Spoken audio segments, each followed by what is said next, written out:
அஸ்ஸலாமு அலைக்கும் வரஹ்மத்துல்லாஹி வபரகாத்துஹு. கண்ணியத்திற்குரிய எல்லாம் வல்ல அல்லாஹு ஜல்ல ஷானஹு தஆலாவின் நல்லடியார்களே, சொர்க்கத்திற்கு நற்செய்தி சொல்லப்பட்ட 10 நபித்தோழர்கள் என்ற இந்த தொடர் நிகழ்ச்சியில் நபிகள் நாயகம் ஸல்லல்லாஹு அலைஹி வஸல்லம் அவர்களோடு அபூபக்கர் அவர்கள் எந்த அளவுக்கு சேர்ந்து கஷ்டப்பட்டிருக்கிறார்கள் என்ற விவரங்களை எல்லாம் நம்ம அறிந்து கொண்டோம். இறுதியாக மக்காவில் உள்ள கஷ்டங்களை தாங்க முடியாத நிலையில் நபிகள் நாயகம் ஸல்லல்லாஹு அலைஹி வஸல்லம் அவர்கள் ஹிஜ்ரத் பயணம் மேற்கொள்ள முடிவெடுக்கிறார்கள். அது எப்போ ஹிஜ்ரத்தை பொறுத்த வரைக்கும் மக்களுடைய விருப்பத்தில் ரசூலுல்லாஹ் விடலை. மக்காவில் மக்கள் கஷ்டப்படும் பொழுது உங்களுக்கு விருப்பமான ஒரு நாட்டுக்கு போயிருங்க, உங்களுக்கு எங்கெங்கே வசதி இருக்கோ அங்கே போய்க்கிறங்கன்னு சொல்லலை. அதையும் நபிகள் நாயகம் ஸல்லல்லாஹு அலைஹி வஸல்லம் அவர்கள் அலசி ஆராய்ந்து இருக்கிற நாடுகள்லேயே இந்த அபிசீனியா நாடு தான் ஒரு நல்ல நாடாக இருக்கிறது, அந்த மன்னர் தான் நியாயமாக நேர்மையான மன்னராக இருக்கிறார் என்று ஆய்வு செய்து அபிசீனியாவுக்கு போங்கள் என்று வழிகாட்டுகிறார்கள். அவங்களே அனுப்பியிருந்தாங்கன்னா ஆளாளுக்கு போய் அங்கே போய் கஷ்டப்படுவாங்க. அந்த மக்காவோட கஷ்டத்திலிருந்து மீள்வதற்காக அனுப்புவதாக இருந்தால் அதற்குரிய நாடு எது என்பதையும் ரசூல் ஸல்லல்லாஹு அலைஹி வஸல்லம் தீர்மானித்தார்கள். அதன்படி ஏராளமான பேர் அபிசீனியாவுக்கு போய்விட்டார்கள். கொஞ்சம் பேர் என்ன செஞ்சாங்கன்னு கேட்டால் மதீனாவுக்கு ஹிஜ்ரத்துக்கு போனார்கள். மதீனாவுக்கு எந்த அடிப்படையில் போனார்கள் என்று சொன்னால், நபிகள் நாயகம் ஸல்லல்லாஹு அலைஹி வஸல்லம் என்ன செய்வாங்கன்னா, ஒவ்வொரு ஹஜ்ஜி நேரத்திலையும் எல்லா பகுதி மக்களும் வருவாங்க. அன்றைய ஜாஹிலியா காலத்தில் எல்லா காஃபிர்களும் எல்லா சமுதாய மக்களும் ஹஜ்ஜிக்கு மக்காவுக்கு வருவாங்க. அப்போ வந்தவொடனே ரசூலுல்லாஹ் என்ன செய்வாங்கன்னா, அன்றைய தினத்தில் யாரும் வெளியூர் ஆட்களை தடுக்க மாட்டாங்க, எந்த இடைஞ்சலும் பண்ண மாட்டாங்க, ஃப்ரீயாக விட்டுருவாங்க. அந்த நேரத்தில் ரசூல் ஸல்லல்லாஹு அலைஹி வஸல்லம் என்ன செய்வாங்கன்னா, ஒவ்வொரு ஊர்லேருந்து வந்திருப்பாங்கல்ல அவங்களெல்லாம் போய் சந்திப்பாங்க.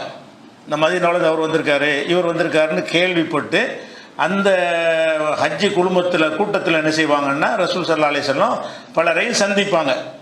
அந்த மாதிரி மதீனாவிலிருந்து சிலர் வந்திருக்கிறார்கள் என்று அறிந்து அவங்கள சந்தித்து தாவா பண்ணுறாங்க. நான் இறை தூதராக இருக்கிறேன், மதீனாவுக்கு போய் பிரச்சாரம் பண்ணலை. மதீனா வாசிகள் இங்கே வர்றாங்க, ஹஜ்ஜிக்கு வர்றாங்க.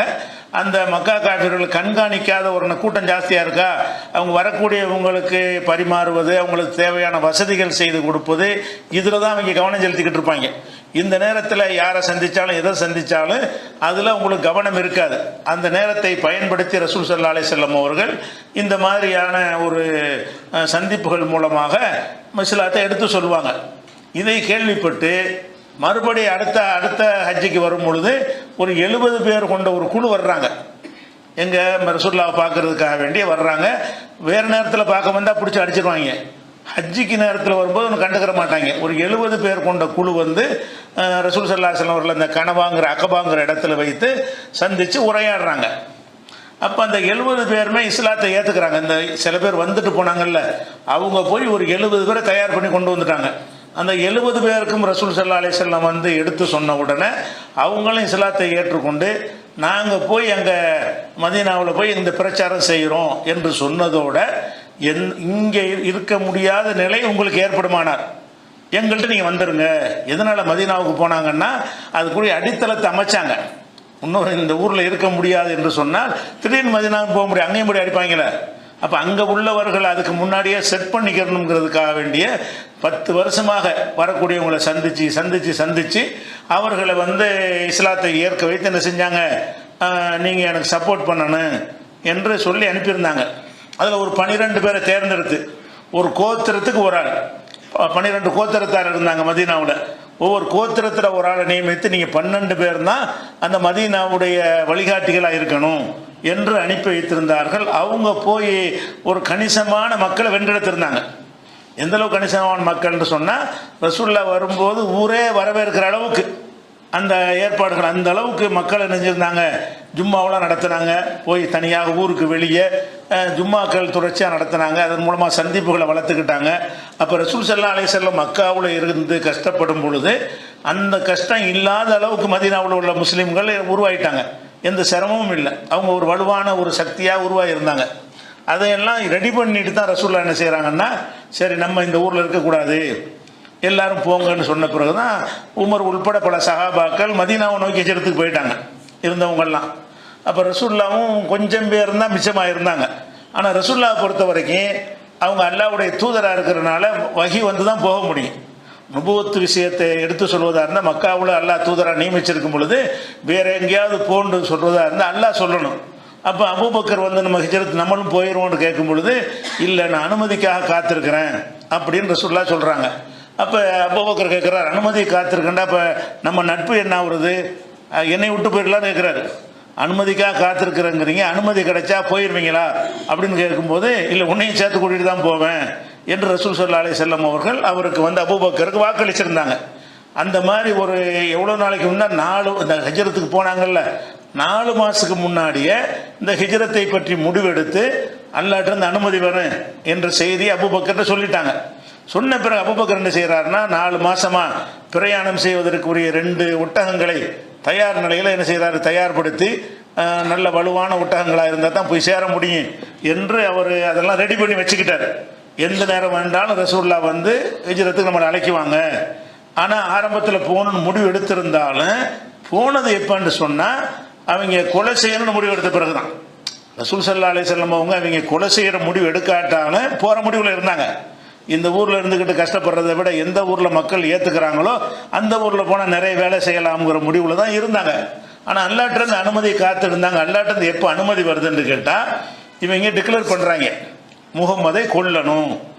எல்லாரும் ஒரு கோத்திரத்தில் ஒரு ஆள் எல்லாருமே சேர்ந்து கொள்ளும்போது என்ன செய்ய மாட்டாங்க, யார் மீதும் பகை காட்ட முடியாது. ஒவ்வொரு குலத்தில் ஒரு ஆள் வந்து இவரை இனிமேல் அடக்க முடியாது, இவரை கொல்லத்தான் வேணுங்கிற ஒரு முடிவுக்கு வந்த பிறகு இது தெரிஞ்சவன ரசூலுல்லாஹ் என்ன செய்கிறாங்கன்னு கேட்டால் இதான் நமக்கு புறப்பட வேண்டிய சமயம், அல்லாஹ்வுடைய ஆர்டர் வந்துருச்சுன்னு சொல்லி ரசூல் ஸல்லல்லாஹு அலைஹி வஸல்லம் அவர்கள் வந்து ஹிஜ்ரத்துக்காக புறப்படுறாங்க. எப்படி வர்றாங்கன்னா ஒரு நம்ம அபூபக்கர் வரலாதானே பார்க்குறோம், அதுக்காக அதுக்குள்ளே வந்துடணும். ஒரு நாள் திடீர்னு நண்பகல் நேரத்தில் அபூபக்கருடைய வீட்டுக்கு ரசூலுல்லாஹ் வர்றாங்க. தினமும் வருவாங்க. ரசூல் ஸல்லல்லாஹு அலைஹி வஸல்லம் அவர்கள் மக்காவில் இருந்த காலம் வரைக்கும் டெய்லி 2 தடவை அபூபக்கர் வந்து பார்ப்பாங்க.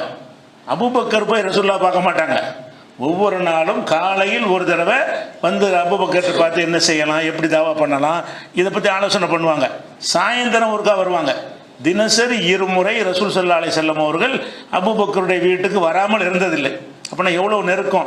வந்து வேற என்ன குடும்ப விஷயமாக பேசியிருப்பாங்க, எல்லாம் தாவா தான். எப்படி நம்ம வந்து இந்த எப்படி மார்க்கத்தை கொண்டு செல்வது அந்த விஷயம்தான். அப்போ ஒரு நாள் என்ன செய்கிறாங்கன்னா நண்பகலில் வர்றாங்க. ஒரு நாள் அப்படி வரமாட்டாங்க. அந்த இது புகாரில் 3905வது ஹதீஸில் இந்த விவரங்கள்லாம் நீங்கள் பார்க்கலாம். அப்போ உச்சி வெயிலில் ரசூலுல்லாஹ் என்ன செய்கிறாங்க, வீட்டுக்கு அபூபக்கர் வீட்டுக்கு வர்றாங்க. அபூபக்கர் பதறாரு. ஒரு நாள் இந்நேரத்தில் வரமாட்டாங்களே, வந்தால் காலையில் வருவாங்க, இல்லைன்னா சாயந்தரம் தான் வருவாங்க. இன்றைக்கி என்ன மத்தியானத்தில் வர்றாங்க, உச்சி வெயிலில் வர்றாங்களேன்னு சொல்லிட்டு இருக்கும்போது ரசூலுல்லாஹ் உள்ளே வந்து வீட்டில் வெளியாளுக்கு இருந்து அனுப்பிடுங்கிறாங்க. வந்து அபூபக்கர்கிட்ட ஏதோ செய்தி சொல்ல போகிறதுக்காக வீட்டில் வெளியாளுக்கு இருந்தால் அனுப்பிடுங்க. வெளியாள்லாம் யாரும் கிடையாது, ஆயிஷா மக ஆயிஷா தான் இருக்கிறாங்க, வேறு யாரும் வீட்டில் இல்லை அப்படின்னு அவங்க சொன்ன பிறகு அப்போ தான் அபூபக்கர் சொல்கிறாங்க, எனக்கு அல்லாஹ் அனுமதி கொடுத்துட்டான், இந்த ஊரை விட்டு வெளியேறுவதற்கு அல்லாஹ்ட்ட அனுமதி வந்துருச்சு அப்படின்னு சொல்லி அந்த விஷயத்தை வந்து அபூபக்கர்கிட்ட சொல்கிறாங்க. சொல்லி அதுக்கு பிறகு தான் என்ன செய்கிறாங்கன்னா, அது சொல்லிவிட்டு அன்னைக்கு போகலை, இது 4 மாதத்துக்கு முந்தி அந்த அனுமதி வந்துருச்சு, இது ரெடியாக இருந்துக்காண்டு அவர் அதுக்குள்ளே தயாராக இருந்துக்கிட்டு இருக்கும்போது இந்த கொலை செய்கிற முயற்சி பண்ணுறாங்கன்னு வந்த பிறகு தான் என்ன செய்கிறாங்க, அவங்க புறப்படுறாங்க. ரசூல் ஸல்லல்லாஹு அலைஹி வஸல்லம் வந்து அபூபக்கரை அழைத்துக்கிட்டு போகிறாங்க. எப்படி ஹிஜ்ரத்து போகிறாங்கன்னு கேட்டால் இந்த வாகனத்தில் ஹிஜ்ரத்துக்கு போகலை, வாகனத்தில் போனால் விரட்டிட்டு வந்துடுவாங்க. அப்போ என்ன செய்கிறாங்கன்னா ரசூல் ஸல்லல்லாஹு அலைஹி வஸல்லம் வந்து ஒரு முஸ்லீம் அல்லாத ஒரு ஆள், அவரை வந்து இந்த நல்ல கைடு வழிகாட்டியாக இருக்கக்கூடியவர், இந்த பயண திட்டங்கள்லாம் அறிஞ்சவர். சில பேர் இந்த கைடெலாம் இருப்பாங்களா, சுற்றுலா தலத்துக்கு போனீங்கன்னா ஒவ்வொரு இடத்தை பற்றியும் அவங்களுக்கு வந்து கரெக்டாக சொல்லுவாங்க, அந்த ஊரில் என்னென்ன இருக்குது ஏது இருக்குன்னு. அந்த மாதிரியான ஆளுக்கு வந்து வழிகாட்டிகள்னு அந்த காலத்தில் இருந்தாங்க. ஒரு தூரம் தொலைக்கு போகிறதா இருந்தால் நீங்கள் துணைக்கு வாங்கன்னு கூப்பிடுவாங்க. அவங்க அதுக்கு உரிய ஒரு ஃபீஸை வாங்கிட்டு அந்த காரியத்தை செஞ்சு கொடுக்குற ஆளுக்கு இருந்தாங்க. அந்த மாதிரி ஒரு ஆளை அபூபக்கர் ரசூலுல்லாஹ் என்ன செய்கிறாங்கன்னா அவரை நியமித்து நீ வந்து 3 நாளைக்கு பிறகு இந்த ஒட்டகங்களை கொண்டுக்கிட்டு இந்த இடத்துல சவுருங்கிற மலைக்கு வந்துரு. அப்போ 3 நாளைக்கு பிறகு நீ வரணும்ட்டாங்க. ரசூலுல்லாஹ்வுடைய பயணம் எப்படின்னு கேட்டால் ஒட்டகத்தில் ஏறி அப்படி புறப்பட்டுருந்தாங்கன்னு வைங்க, அன்னைக்கே பிடிபட்டிருப்பாங்க. ஒட்டகத்தில் ஏறி தப்பிச்சு போகிறாங்கன்ற உடனே கொல்வதற்கு ஒரு ஆளுக்கு 100 ஒட்டகம் அறிவிச்சிட்டாங்க. அபூபக்கருக்கும் உமருக்கும் வந்து 100 ஒட்டகம் அவங்கள கொலை செஞ்சாலேயோ பிடிச்சிக்கிட்டு வந்தாலேயோ 100 ஒட்டகம்னு பரிசு வர அறிவிச்சிட்டாங்க. அப்போ ரசூல் ஸல்லல்லாஹு அலைஹி வஸல்லம் என்ன செய்கிறாங்கன்னா, நம்ம பிரயாணம் பத்திரமா போய் சேரணுமாக இருந்தால் நம்ம அவங்களை ஏமாற்றிட்டு தான் போகணும், நம்ம வீரம் காட்டிட்டு வீம்பு காட்டிட்டு போகிறதை விட தந்திரத்தை கையாளணும் என்று சொல்லி என்ன செய்கிறாங்கன்னா, அவங்க நடந்த மக்காவில் இருந்து சவுருங்கிற ஒரு மலை வந்து 5 கிலோமீட்டர் தூரத்தில் இருக்குது. சுமார் 5 கிலோமீட்டர், 5னா ஒரு 5 மைல், 5 மைல்னா ஒரு 8-9 கிலோமீட்டர் வருமா, அந்த தூரத்தில் அந்த சவுரு மலை இருக்கிறது.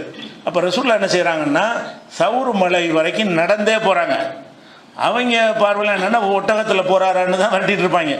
அது நடந்து போகிறது அது அந்த அந்த அந்த பாதையில் வராது. அதனால என்ன செய்கிறாங்கன்னா, அந்த வழியாக மதீனாவுக்கு போக மாட்டாங்க. அதனால என்ன செய்கிறாங்கன்னா, இவங்க அந்த பக்கம் சவுர் மலைக்கு வரை நோக்கி போய் அந்த சவுர் மலையில் ஒரு குகைன்னு சொல்லுவாங்க. உண்மையில் அது குகை கிடையாது. குகைன்னு சொன்னால் பெருசாக அடப்பாக இருந்து வீடு மாதிரி அமைப்பாவெல்லாம் இருக்கும்ல, அப்படி கிடையாது. 2 பாறை இடுக்குன்னு சொல்லலாம். அது குகைன்னு சொல்லாமல் இப்படி ஒரு பாறை, இப்படி நடுவில் ஒரு இடுக்கு. இங்கேருந்து அங்கிட்டு பார்க்கலாம், அங்கேருந்து இங்கிட்டு பார்க்கலாம். ஃபுல் கவர் பண்ணதில்லை, 2 பாறை இடுக்கு தான் ஒன்று இருக்குது. அப்போ நடந்தே அபூபக்கர் அவங்களும் என்ன செய்கிறாங்க, நடந்தே ஒரு 10-8 கிலோமீட்டர் தூரத்துக்கு நடந்தே வந்து அந்த சவுருங்கிற அளவு வரைக்கும், அந்த உச்சி வரைக்கும் போயிட்டாங்க. சவுரு மலைக்கு அது வந்து 750 மீட்டர் சொல்கிறாங்க தரையிலேருந்து. இன்றைக்கி உள்ள கணக்கில் தரமட்டத்திலேருந்து 3/4 கிலோமீட்ரு. அப்போ 3/4 கிலோமீட்டர் மலையில் வர ஏறி அந்த சவுருங்கிற இடத்துல போய் என்ன செய்தாங்க, அபூபக்கர் வந்து அந்த ரசூலுல்லாஹ் நிழல் வர்ற இடமா இருக்குது, இந்த இடத்துல நீங்கள் வந்து ரெஸ்ட் எடுங்க என்று அபூபக்கர் அவர்கள் அவங்கள வந்து ரசூலுல்லாஹ்வை தூங்க வைக்கிறாங்க. அப்போ அவங்க தேடி வர்றாங்க, எல்லா பக்கமும் போகிறாங்க. அவங்க என்ன மாதிரி போவாங்கன்னு கேட்டால், ஒரு வெளியூருக்கு தப்பிச்சு போகிறத நடந்தால் போவார். வெளியூருக்கு தப்பித்து போகிறவர் வந்து வாகனங்களோடு போவார்னு வாகனத்தை வந்து தேடிட்டு என்ன செய்கிறாங்க, எல்லா பக்கம் மதீனா வரைக்கும் ஆள் பிடிச்சி எல்லா பக்கமும் போயிட்டானுங்க. எந்த பாதையிலையுமே இவங்க இல்லை, ரசூலுல்லாஹ்வும் இவங்க இல்லை. அப்போ 3 நாளுக்கு பிறகு தான் கிளம்பணும்னு முடிவு பண்ணிட்டாங்க. 3 நாளைக்கு பிறகு கிளம்பணும், சவுரு மலையிலேருந்து கிளம்பணும். அதுவும் கடற்கரை ஓரமாகவே போகணும். இந்த ஜித்தா வழியாக வந்து அப்படியே கடல் ஓரமாகவே போனோம்னு சொன்னால் அது வந்து பயணப்பாதை இல்லையா, அந்த மதீனாவுக்கு போகிறதுக்கு வந்து அது அவங்களுடைய வழியாக இல்லை. அப்படி ஒரு பாதை ஏற்கனவே எல்லாத்தையும் பிளான் பண்ணி வச்சுட்டாங்க, எத்தனை மணிக்கு போகணும், யார் யார் செய்யணும். அப்போ அந்த திட்டப்படி என்ன செய்கிறாங்கன்னா, அந்த சவுரு குகையில் போய், அந்த குகைன்னு சொல்லுவாங்க. ஏன்னு கேட்டால் அது தங்கினதுனால அது குகை இல்லை. குகைன்னு சொன்னால் முழு அடப்பாக இருக்கும், எல்லாத்தையும் பாதுகாக்கக்கூடியதாக இருக்கும். அப்படிலாம் இல்லை, நிழல் மட்டும் தரக்கூடிய ஒரு கேப்பு. சும்மா 2 பேர் 3 பேர் என்ன செய்யலாம், உள்ளக நிழலுக்கு உட்காந்துக்கிறலாம். அந்த மாதிரியான ஒரு கேப்புக்குள்ளே தான் அவங்க தங்கிட்டாங்க, இருந்துக்கிட்டாங்க. இந்த 3 நாளும் என்ன நடக்கும்னு கேட்டால், அபூபக்கர் சித்திக் அவங்களுடைய மகன் அப்துல்லா அவர் என்ன செய்வார்னா, தினசரி வந்து இரவில் இங்கே வந்து அவரும் தங்கிடுவார். அபூபக்கர் ரசூலுல்லாஹ்வோடையும் அப்துல்லாவும் என்ன செய்வார், கூட வந்து ராத்திரி பூரா தங்கிடுவார். தேவையானதை கொண்டு வந்துடுவார். விழிஞ்சவனை என்ன செய்வார்னா, அங்கே போயிடுவார், மக்காவில் தான் இருந்த மாதிரி காட்டிக்கிடுவார். அப்போ யாருக்கும் தெரியாமல் ராத்திரியில் அவர் இதே மாதிரி நடந்த அவரும் 3 நாளைக்கு என்ன செய்கிறார், நடந்தே வந்து ரசூலுல்லாஹ்வோட என்ன செய்வார், மாலை நேரமான உடனே மகரிப் வந்தால் மாலை நேரமான உடனே புறப்பட்டு வந்து அவர் 3 பேர் தங்கினாங்க, 2 பேர் தங்கின. அந்த 3 நாளும் இரவில் தங்கினது 3 பேர், பகலில் 2 பேர். இவர் போயிடுவார். விடிஞ்சவனு என்ன செய்வார், மக்காவில் இருந்துட்டு மக்காவில் தான் நான் இருக்கிறேன்னு காட்டிக்கிடுவார். அப்போ மக்காவில் தான் இருக்கிறேன்னு காட்டிக்கொண்டு அவர் இருப்பார். அதே நேரத்தில் இரவானவனு அவங்களுக்கு அன்னைக்கு தேவையான பொருள்களை எல்லாம் கொண்டு வந்துடுறதுக்கு அவரை ஏற்பாடு பண்ணியிருந்தாங்க. இப்படி ஒரு 3 நாள் அந்த அதான் தங்குற இடமே ஒரு எந்த பாதுகாப்பும் இல்லாமல். எதுக்கு அப்படி தங்குறாங்கன்னு கேட்டால், அவங்க நம்மளை தேடி ஓயட்டுங்கிறக்கா வேண்டி. அந்த இடத்துல தங்க வேண்டிய தேவையே இல்லை, ரெஸ்ட் எடுக்கிறதுக்காக அவங்க தங்கலை. நம்ம ஒரு 3 நாளைக்கு இப்படி பதுங்கிட்டோம்னு சொன்னால் போய் சேர்ந்துட்டோம்னு நினச்சிக்கிடுவாங்க. அவர் எப்படியோ நமக்கு கண்ணில் மண்ணை தூக்கிட்டு மதீனாவுக்கு போய் சேர்ந்துட்டாரு, இனிமே அவரை எதிர்பார்த்து தேடி வேலை இல்லைன்னு அந்த நம்பிக்கை இலக்க வைக்கணுங்கிறதுக்காகத்தான் 3 நாள் வெயிட் பண்ணுறாங்க. அந்த அந்த குடுமையில் அந்த பாறை இடுக்கில் உட்காந்துட்டு 3 நாளைக்கு இருக்கிறாங்க எப்படி. அப்போ அந்த அபூபக்கருக்கு வந்து ஆமீர் இப்னு ஃபுஹைரான்னு ஒரு அடிமை இருந்தார். அவரும் இஸ்லாத்தை ஏற்றுக்கொண்டவர். அவரை வந்து அபூபக்கர் விலைக்கு வாங்கி விடுதலை செஞ்சதில் அவர் ஒரு ஆள். நம்ம ஏற்கனவே சொல்லியிருக்கிறோம், 7 பேரை விடுதலை செஞ்சார் நம்மள அபூபக்கர் அவர்கள். மக்காவில் கஷ்டப்பட்டுக்கிட்டு இருக்கிற ஒரு 7 பேரை வந்து சொந்த காசில் விலைக்கு வாங்கி இனிமேல் நீ அடிமை இல்லை என்று சொன்னாங்க. அவர் அதுக்கு பிறகு என்ன செய்யறா, அபூபக்கர்ட்டே அவங்களுடைய ஆடு மாடுகளை மேய்க்கக்கூடிய அந்த வேலைக்கு அவர் வந்துட்டார். அவர்கிட்ட என்ன செய்வாங்கன்னு கேட்டால், நீ தினம் வந்து சாயந்தரமானவுன ஆடுகளை ஓட்டிகிட்டு வந்துரு, அங்கே வந்து பால் கறந்து கொடுக்குறது, சாப்பிட்றதுக்கு ஆட்டுப்பால் தான் முக்கியமான உணவு உங்களுக்கு. அப்போ அவர்கிட்ட என்ன செஞ்சுட்டாங்கன்னா, நீ ஒவ்வொரு நாளும் மாலை நேரத்தில் கரெக்டாக இருட்டுற நேரத்தில் நீ என்ன செய்யணும், அங்கேருந்து பால் தரக்கூடிய அபூபக்கருடைய ஆட்டு மந்தைகள், நிறைய ஆடு வச்சுருந்தார், அந்த ஆட்டு மந்தைகள்ல இருந்து பால் தரக்கூடிய ஆடாக பார்த்து என்ன செய்யணும், நீ வந்து கொண்டு வந்துரு அப்படின்னு பேசி வச்சுருந்தாங்க. அவர் சொன்னபடி என்ன செய்வார்னா, சாயந்தரம் ஆனவனு வருவார், அந்த பாலை கறந்து ரசூலுல்லாஹ்வுக்கு கொடுப்பார். இதையே 3 நாள் அவருடைய வேலை இதுதான். காலையில் அவரும் ஓடி போயிடுவார். அப்போ எல்லாம் ஏற்பாடு பண்ணுறாங்க, சாப்பாட்டுக்கு என்ன செய்கிறது, அதுக்கு இல்லை 3 நாளைக்கு வந்து இவர் வந்து வேணுங்கிற உணவை கொண்டு வந்துடுறாரு, யார் மகங்காரரு.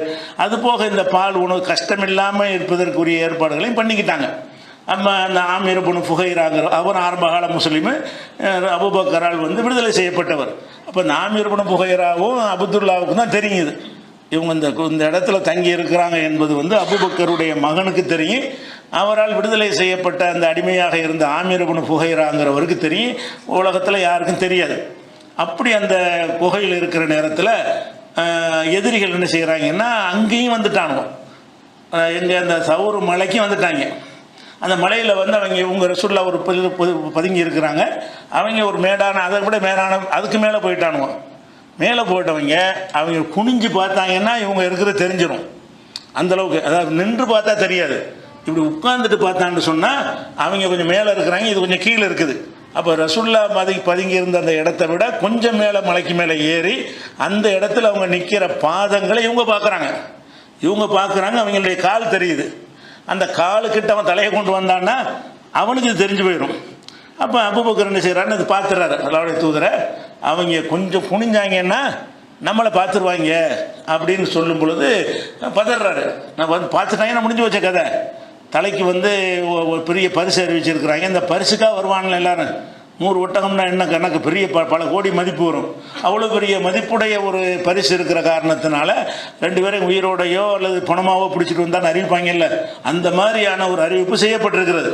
அப்போ அபூபக்கர் வந்து பதறாங்க. அப்போ தான் ரசூலுல்லாஹ் சொல்கிறாங்க, லா தஹ்சன் இன்னல்லாஹ மஅனா, நீ வந்து பயப்படாத, அல்லாஹ் வந்து நம்மோடு இருக்கிறான்.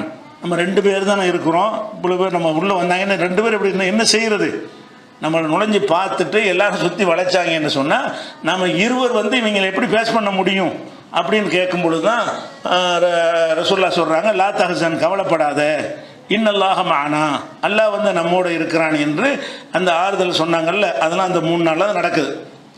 இந்த இடத்துல இதில் சில பொய்யான செய்திகள் சிலது சமுதாயத்தில் இருக்குது அபூபக்கரை பற்றி. அந்த விஷயங்களை நம்ம பார்த்துக்கிட்டு என்ன செய்வோம், அதனுடைய தொடர்ச்சிக்கு போகலாம். என்ன பொய்யான செய்தின்னு கேட்டால், ரசூலுல்லாஹ் அந்த குகையில் இருக்கும் பொழுது படுத்து கிடக்கும் பொழுது ஒரு பாம்பு வந்து அபூபக்கரை வந்து கொட்டிருச்சு. பாம்பு கொட்டிருச்சு. குகை தானே, பாம்புலாம் இருக்க தான் செய்யும், அது மாற்றுக்கிறது இல்லை, பாம்பு இருக்கலாம். பாம்பு கொட்டின உடனே அவருக்கு விஷம் ஏறி ரசூலுல்லாஹ்வுடைய தொடையில் இவர் தொடையில் ரசூலுல்லாஹ் தலையை வச்சு படுத்திருக்கிறாங்க. இந்த கதை பிரகாரம் அவர் தொடையில் வந்து மடியில் ரசூலுல்லாஹ் படுத்திருக்கிறாங்க. அப்போ இவர் விஷம் ஏறி அவரை அசஞ்சம்னு சொன்னால் ரசூலுல்லாஹ்வுடைய தூக்கம் கெட்டு போயிடும்னு அப்படி அட்டக்கிக்கிட்டு இருக்கிறார். ஆனால் அதை தாண்டி இந்த கண்ணீர் அதிகமாக சுரந்து கண்ணிலேருந்து கண் தண்ணீர் வந்து ரசூலுல்லாஹ் மேலே பட்டுருச்சு. பட்டவனை திருக்குன்னு சின்ன அபூபக்கர்னு கேட்குறாங்க. இந்த மாதிரி பாம்பு கடிச்சிருச்சுன்ற உடனே ரசூலுல்லாஹ் வாயில் எச்ச தொட்டு தடை விட்டாங்க, அந்த விஷம் இறங்கி அவருக்கு சரியாக போச்சு அப்படின்ற ஒரு சம்பவத்தை வழக்கமாக சொல்லுவாங்க.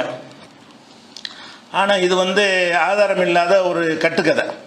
இந்த மாதிரியான ஒரு செய்தி வந்து சில நூல்களில் நீங்கள் வந்து பார்த்துருப்பீங்க. என்ன நூல்னா, ரஹீக்குல் மக்தூம், ரஹீக்குன்னு சொல்லி ஒரு ரசூலுல்லாஹ்வுடைய வரலாறுன்னு பல மொழிகள்லையும் வந்திருக்குது. தமிழ் மொழியில் ஏராளமான பேர் என்ன செய்கிறாங்க, அந்த புஸ்தகத்தை வெளியிட்டிருக்கிறாங்க. பல பேர் மொழிபெயர்த்து என்ன செய்கிறாங்க, வெளியிட்டிருக்கிறாங்க. அப்போ அந்த கதையில் உள்ள அறிவிப்பு எடுத்துக்கிட்டிங்கன்னா, ரஹீக்குல் மக்தூம்ங்கிற ஒரு நூலில் வந்து அதுக்கு எந்த அறிவிப்பாளரும் கிடையாது. ஒரு செய்தியை சொல்கிறதா இருந்தால் இன்னார் அதை சொன்னார், இன்னார் சொன்னார், இன்னார் சொன்னார்னு இருக்கணும்ல. அப்படி இல்லாமல் எந்த ஒரு அறிவிப்பாளரும் இல்லாத வகையில் தான் அந்த செய்தி என்ன பண்ணியிருக்காங்கன்னா நூல்களில் அந்த ரஹீக்குல் மக்தூம்ங்கிற நூலில் பதிவு பண்ணி வச்சுருக்கிறாங்க. அந்த அந்த செய்தியுடைய அமைப்பை நீங்கள் விளக்கி சொல்லிடுறேன், பார்த்துக்கிறங்க. ரஹீக்குல் மக்தூமில் முபாரக் படி ஒன்று எழுதிட்டாரா, அந்த அதே செய்தி மிஸ்காத்துங்கிற நூல்லையும் இருக்கும். இந்த செய்தி மிஸ்காத்துங்கிற நூல்லையும் அறிவிப்பாளர் வரிசையெல்லாம் இருக்காது. அந்த மாதிரி ஒரு செய்தி எழுதி வச்சுருப்பாங்க, அந்த பாம்பு கடித்த விஷயம். அதே நேரத்தில் அறிவிப்பாளர் வரிசையோடவும் சில நூல்களில் இருக்கிறது. அது எந்த நூலில் இருக்குதுன்னா தலாயிலும் நுபுவாங்கிறது பைஹக்கியுடைய ஒரு நூலில் இருக்கிறது. இன்னும் எந்த நூலில் இருக்குன்னு கேட்டால்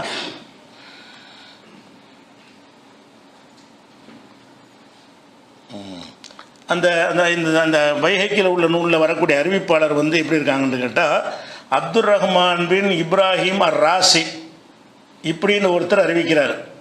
அவர் யார்கிட்ட அறிவிக்கிறார்னு கேட்டால் ஃபுராத் பின் சாயிப் என்பவர்கிட்ட அறிவிக்கிறார்.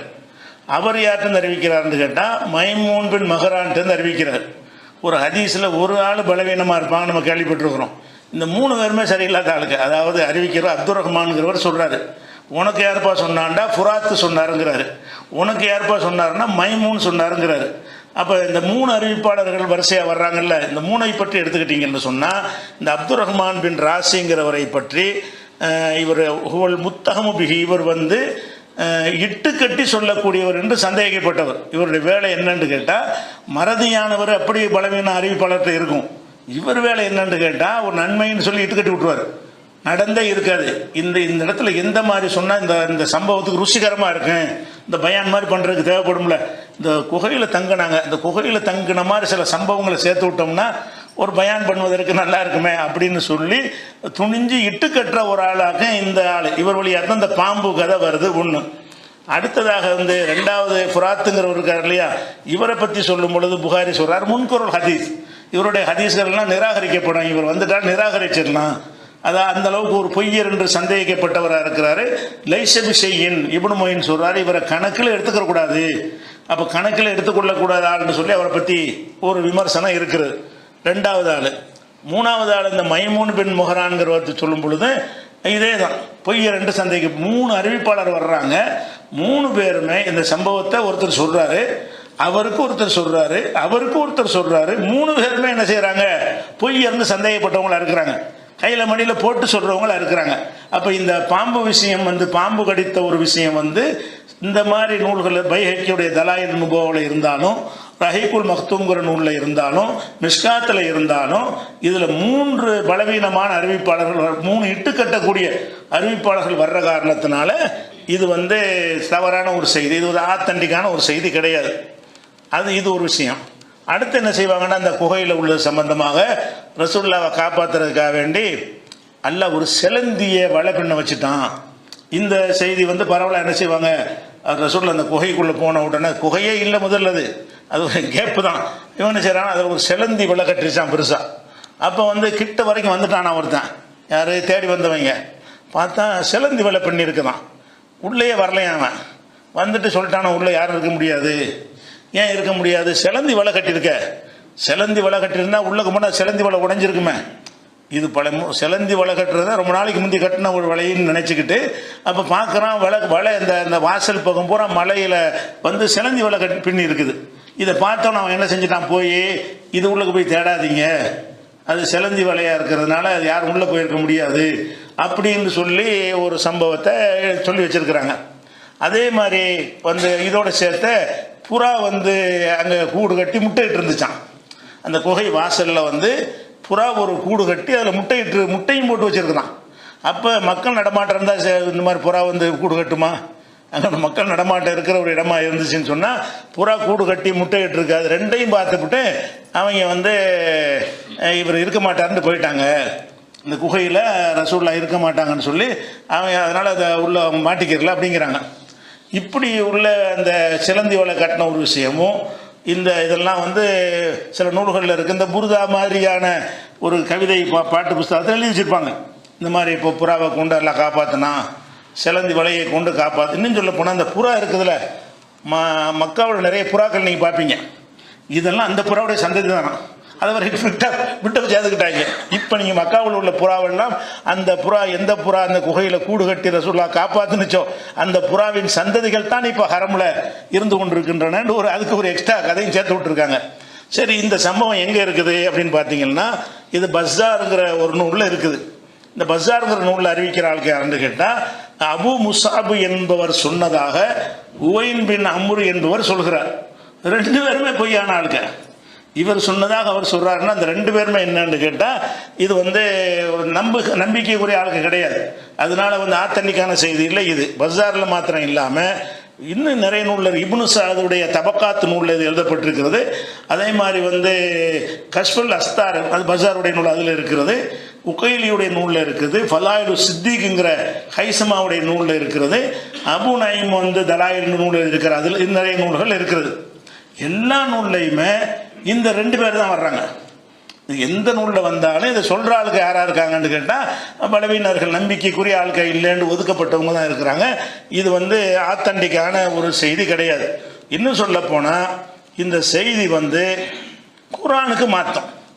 இந்த சம்பவம் அறிவிப்பாளரும் சரியில்லை, ஆட்களும் சரியில்லை. சரி, வரலாறு தானேன்னு சொல்லிட்டு போகலாம்னா போக முடியாது. ஏன்னு கேட்டால் அந்த குர்ஆன் எல்லாம் என்ன சொல்கிறான்னு கேட்டால் இல்லா தன்சுரூஹு, நீங்கள் அவருக்கு நீங்கள் உதவி செய்யவில்லை என்று சொன்னால் ஃபக்கத் நஸரஹுல்லா, அதாவது ரசூலுல்லாவுக்கு அந்த உஹது போரில் விட்டுட்டு ஓடினாங்கல்ல அந்த நேரத்தில் ஒரு வசனத்தை அல்லாஹ் இறக்குறான். இல்லா தன்சுரூஹு, நீங்கள் இந்த முகமதுக்கு நீங்கள் உதவி செய்யாவிட்டால் ஃபக்கத் நஸரஹுல்லாஹு, அல்லாஹ் அவருக்கு உதவி செய்திருக்கிறான். எப்போ உதவி செய்திருக்கிறான்? இது அஹ்ரஜஹுல்லதீன கஃபரு, காஃபிர்கள் அவரை வெளியேற்றினார்களே. சானி எசனைனி, ரெண்டு பேரில் ஒருவராக அவர் இருந்தார். இதுஹுமா ஃபில் காரி, ரெண்டு பேரும் புகையில் இருந்தார்களே, அந்த நேரத்தில் அல்லாஹ் அவருக்கு உதவி செஞ்சு காப்பாற்றிருக்கிறான்.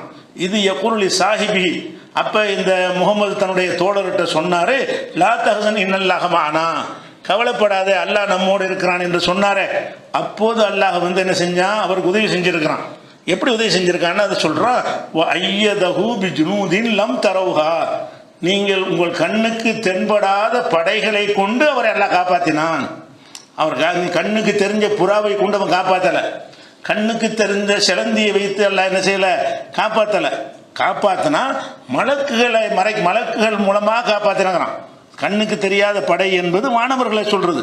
அப்போ அவங்க எதிரிகள் இருக்கிறாங்க, பார்த்துருவாங்க தான், அவங்க குனிய பார்த்தா கூட மலக்கு நின்று மறைச்சிருவார். வானவர்களை கொண்டுதான் அல்லாஹ் காப்பாற்றினான் என்று குர்ஆன் சொல்லுகிறது. 9:40 இருக்கிறது.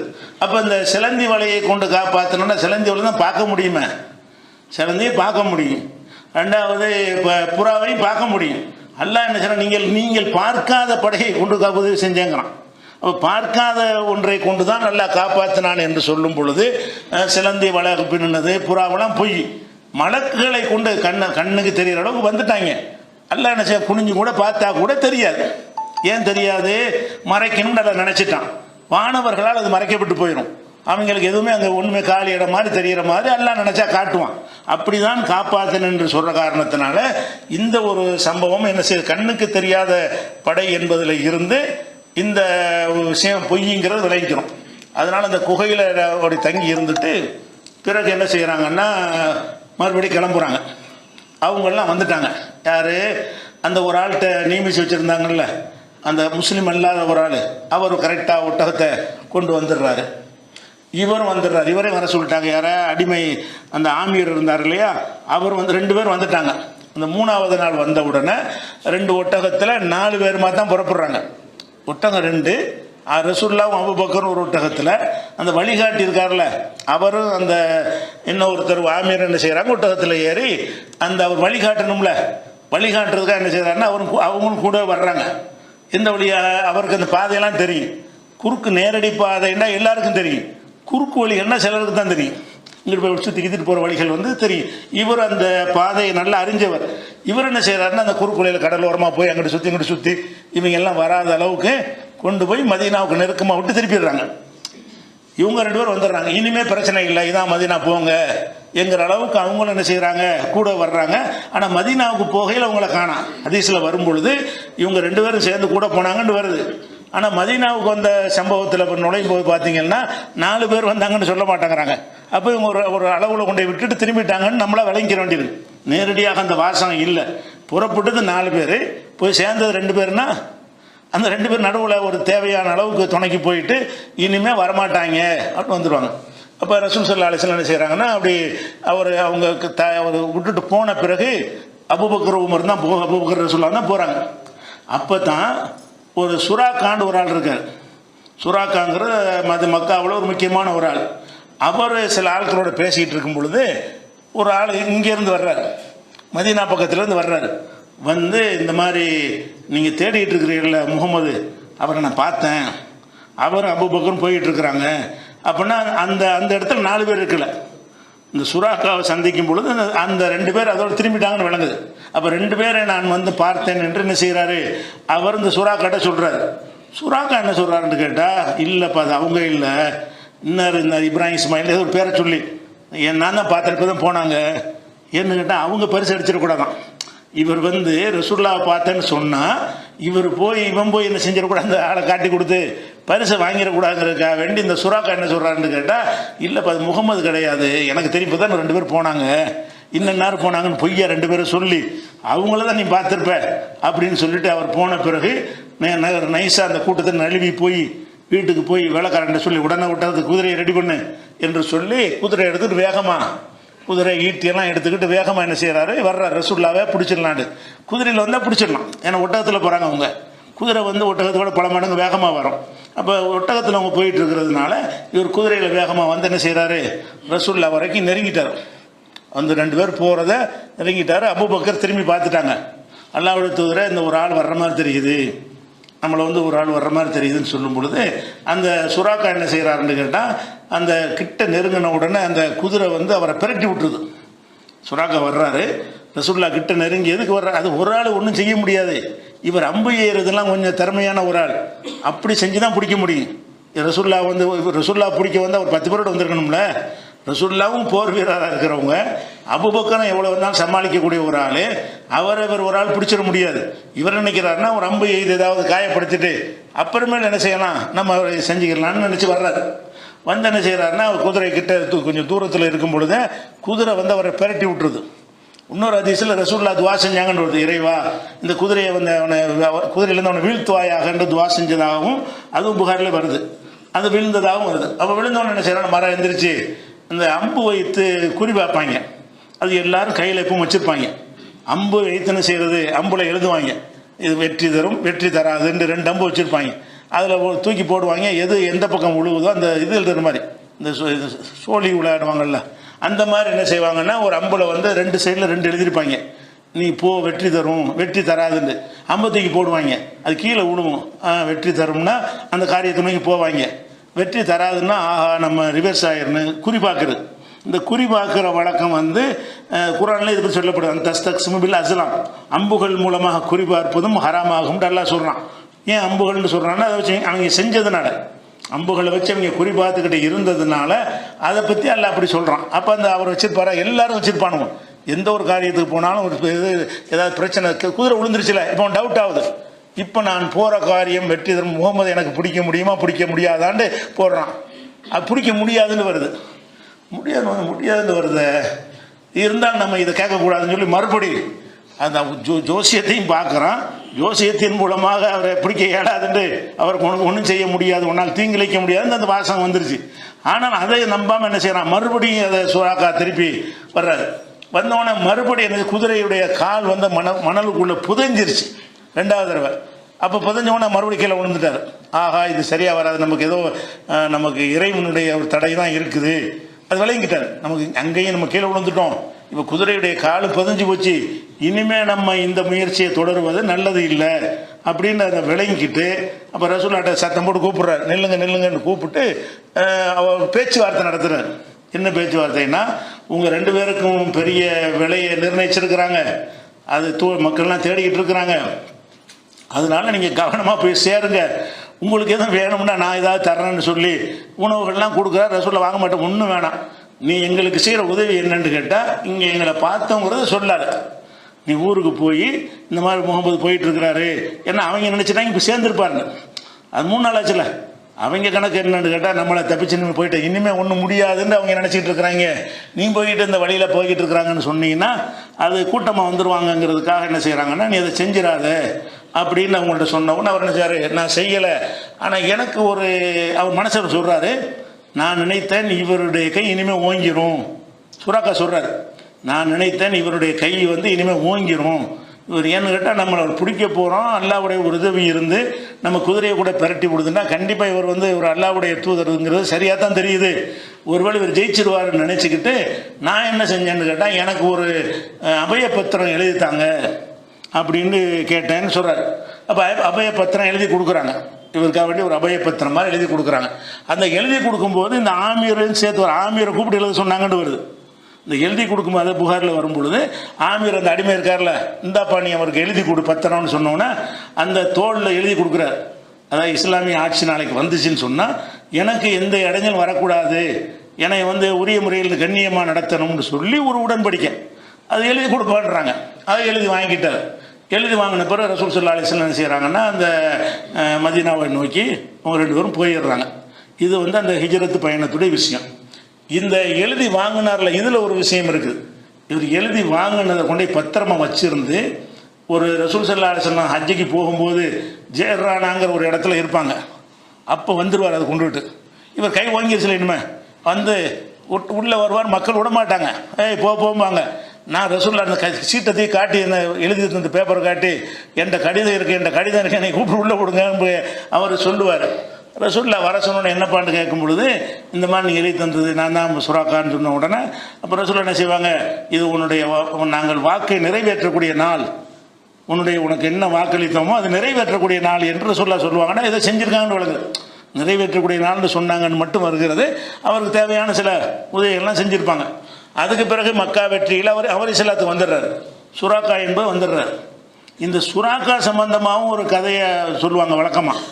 சுராக்கா ரசூல்லாட்ட அந்த பேச்சுவார்த்தை நடத்துவார்ல, இனிமேல் இவர் ஜெயிக்க முடியாது, பிடிக்கிறதுல வேலை இல்லைன்னு. அப்போ என்ன செய்வாங்களா, ரசூல்லா சுராக்காவை உன்னுடைய கையில் கிஸ்ராவுடைய தங்க காப்புகளை நான் பார்க்கிறேன் ரசூல்லா சொல்லுவாங்களாம்.